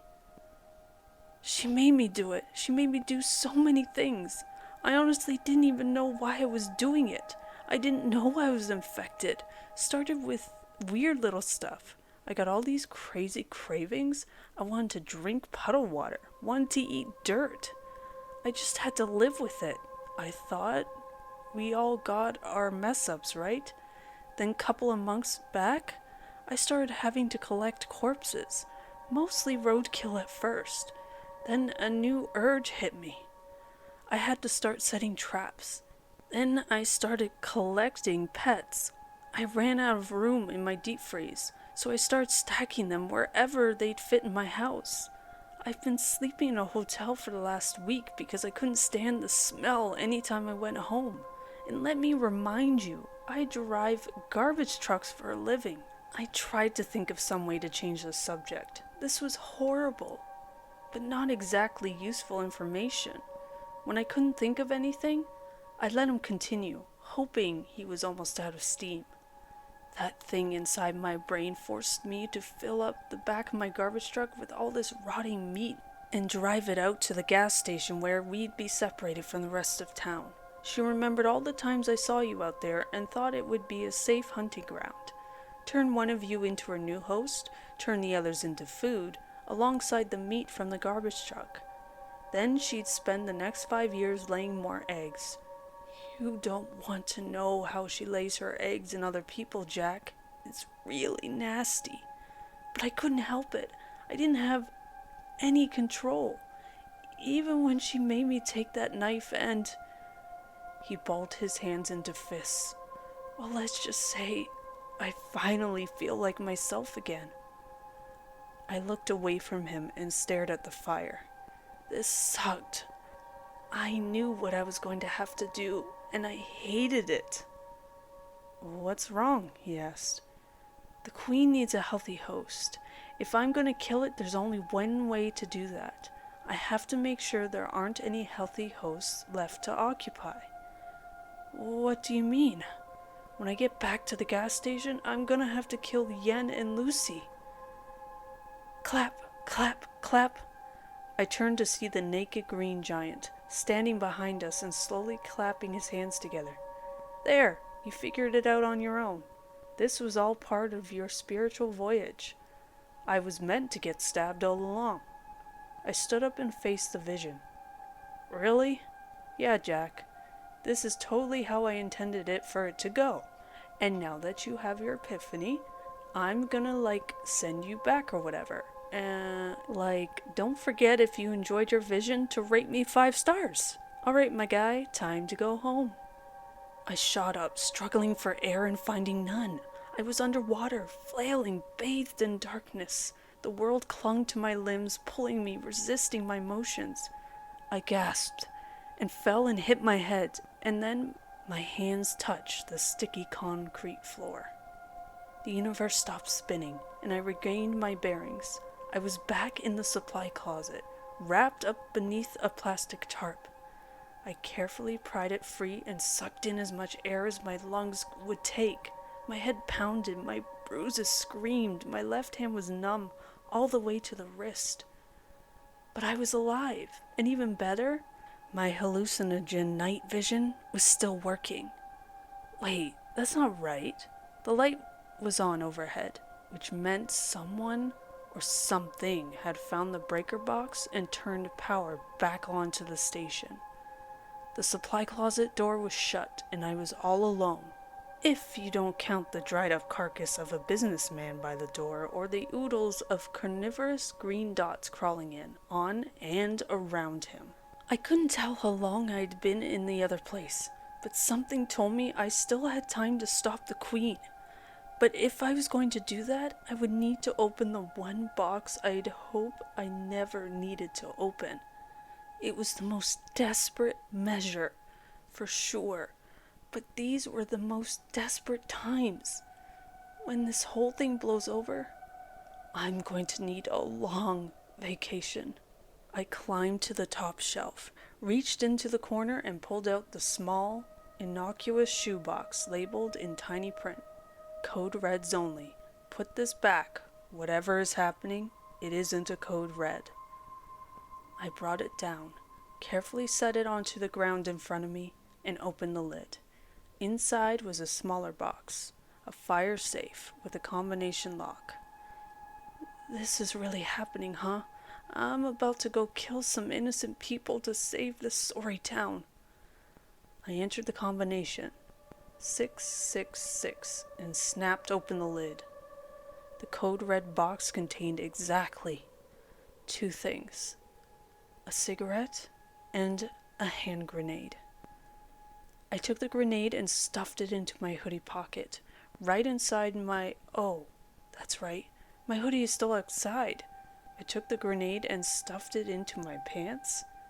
What? Why don't sweatpants have pockets? I took the grenade and looked at it. How the hell was I going to transport this thing without the Queen seeing it? I couldn't very well hide it in my underwear, even if I wanted to. I didn't have time to let my next idea disgust me into reconsidering. I just bit the bullet, pried Owen's expensive suit jacket from what remained of his body, slammed it against the wall a couple times, and put it on. It fit surprisingly well, all things considered. With the grenade stuffed in the inner jacket pocket, I went to the closet door and pulled it open. As I stepped into the hallway, my shoes squished into something that felt like cat litter. It wasn't long before the liquid worked its way through my socks. The floor was completely coated in a blanket of green several inches thick. The walls were all coated in that same stuff, and the ceiling and the fixtures. I was walking down a solid green squirming tube into an equally green cave shaped like the front of the gas station. Each step I took left a small footprint that quickly filled itself back in. The mayflies had finally become maycrawls, having reached the stage in their life cycle where their wings fall off. Now they piled together, caking any surface area they could find. I could hear the sound of billions of microscopic teeth prying at the wood, slowly devouring, digesting the building from the inside out. As I passed a giant green stalagmite that was once a spinning rack of bagged chips, I saw her. She was sitting on a living, wriggling green throne where the gas station counter used to be. She had a smile on her face, the one that it stole from Yen, and an aura from the floor to the ceiling of powerful, verdant green. "I was looking for you," she said in Yen's voice. "Where did you go?" "Sorry, I slipped out of reality for a minute." "What did I miss?" "That's a neat trick. Why in the world would you ever come back?" "I was kinda hoping to save my friends. Have you seen them?" As I stood still, an untold number of crawlers climbed in my pants legs. I could feel their weight pulling me down like I was being swallowed by quicksand. "They escaped," she said, her aura never wavering. "You should have done the same thing. No matter, we could always use more food." I knew she thought she was telling the truth. I also knew that Jerry would have never left me behind, which meant he also had a plan. "Listen to me, Yen. I know you're in there." She laughed. "There is no Yen anymore." "I know you can hear me. I wanted to tell you something. I'm sure you've probably seen it a million times. When a dog comes into the shelter and there's nothing you could do for it and it's suffering, what do? When you can't treat it and you can't save it and you're out of options? I reached inside the jacket. My fingers curled around the grenade, right as the colony of crawlers passed my knees. Look, I just wanted to say I'm sorry, okay? She laughed. What do you think you can do to hurt me? I'm a god. You're food. Right as my thumb touched the grenade pin, I heard something. At first I thought it was just another hallucination, but as it grew louder and closer, it seemed even the Yen Queen was beginning to show a little concern. Beep, beep, beep, beep. What is that? She asked. We realized the answer at the same time, as soon as the garbage truck had backed all the way up to the building and crashed right through the front door, sending chunks of cheap wall and bug splatter all over the place.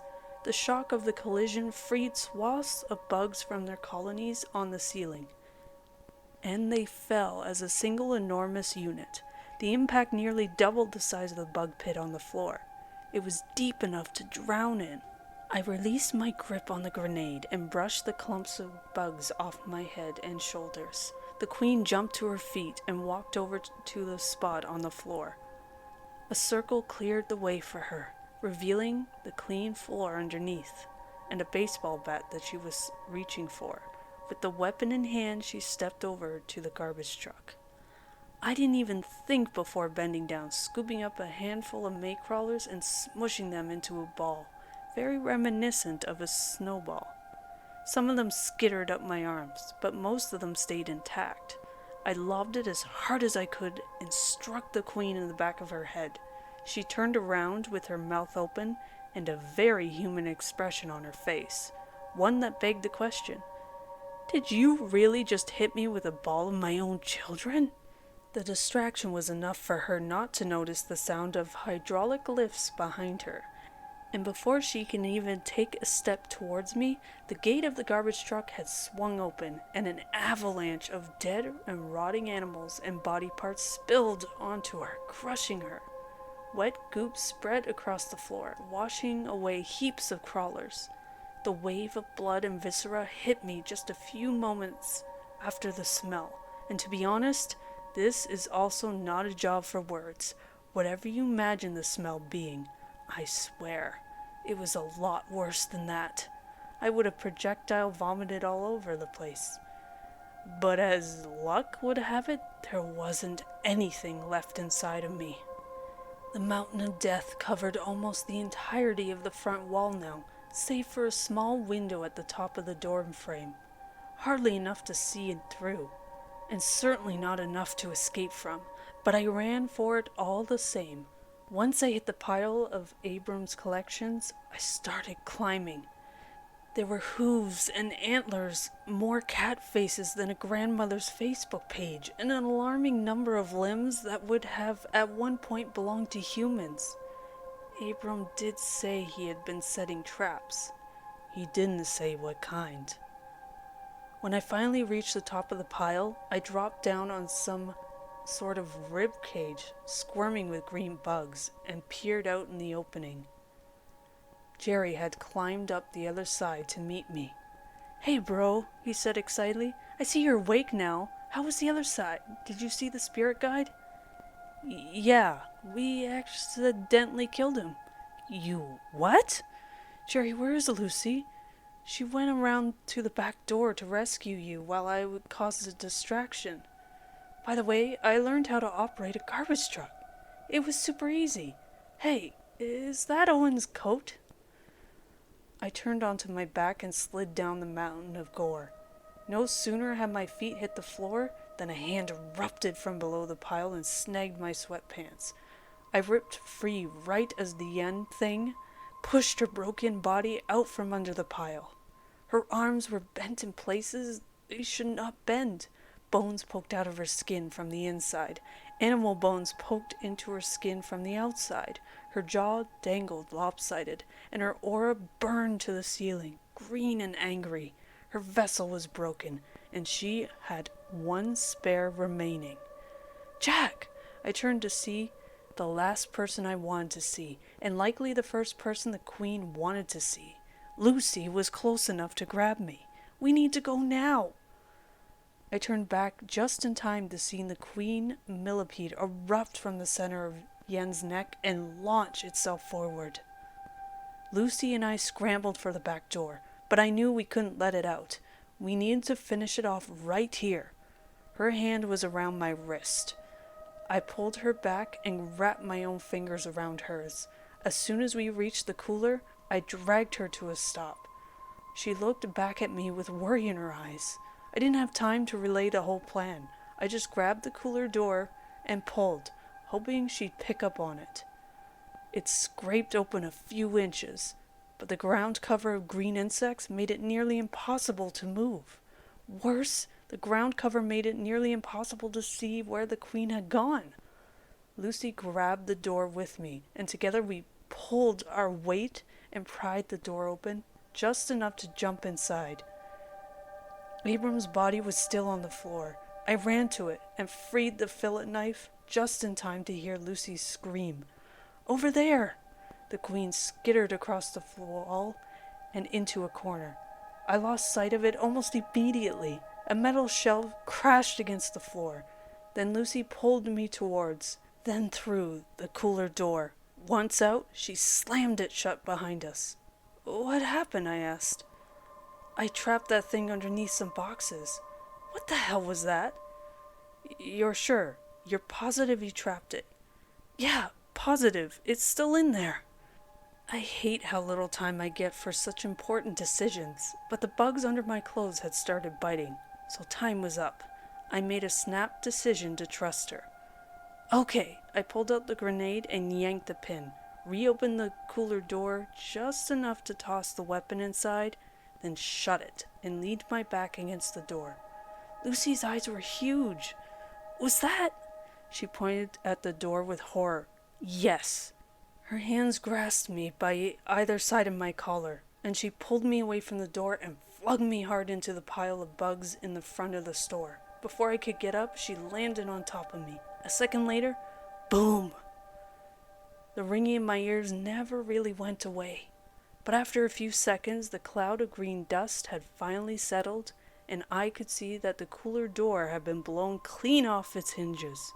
If Lucy hadn't thrown me out of the way... Damn, movies do not do grenade blast justice. We sat up and tried to catch our breath. Lucy got to her feet first, coughing violently. I found where the fillet knife had landed, a couple feet away, grabbed it, then slowly worked my way up. Lucy leaned against the counter. She was breathing loud and fast. This whole thing had been sprint speed and marathon length, and now was the time we finally got to rest. Her head was down, her back to me. She couldn't see the knife in my hand. Just like I didn't get to see the Queen trapped under that box. The spirit vision may have been an idiot, but it was also right. There was only one way to make sure the Queen was dead, and stayed dead. There was only one way. Lucy wouldn't see it coming. She wouldn't feel a thing, considering how everyone else had died tonight. That's really not such a bad way to go. Would we all be so lucky?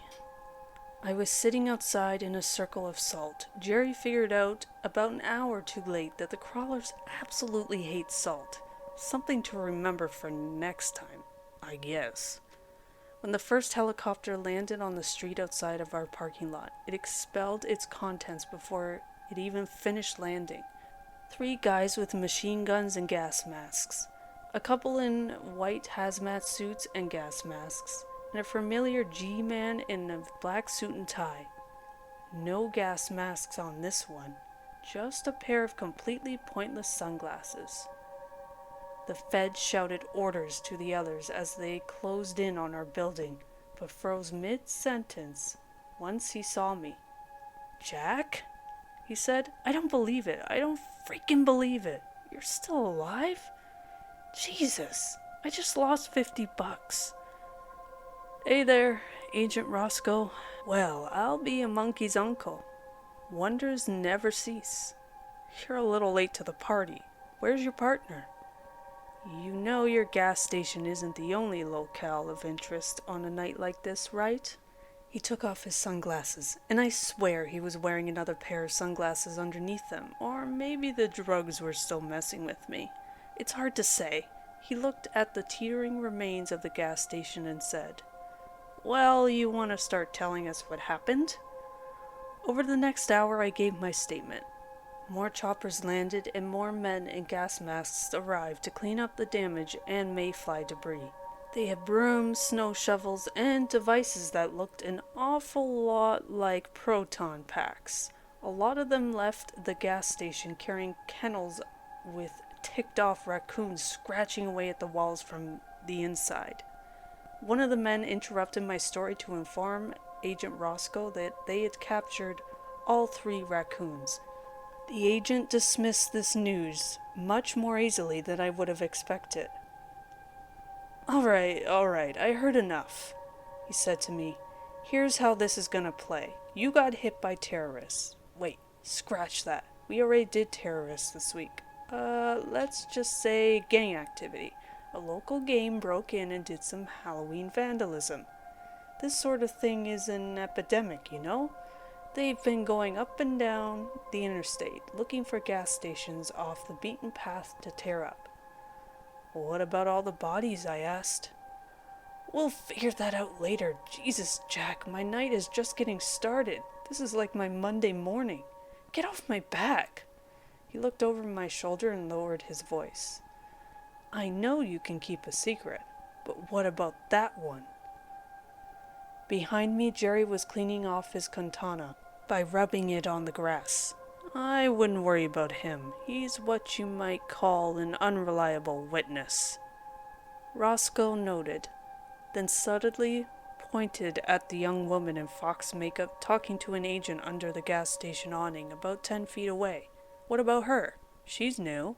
Is she going to be a problem?" I shook my head. "No, she knows the deal already." He grinned. "I want to let you in on a little secret. Just between you and me. When I first started doing this job, I thought I had a pretty finely tuned moral compass.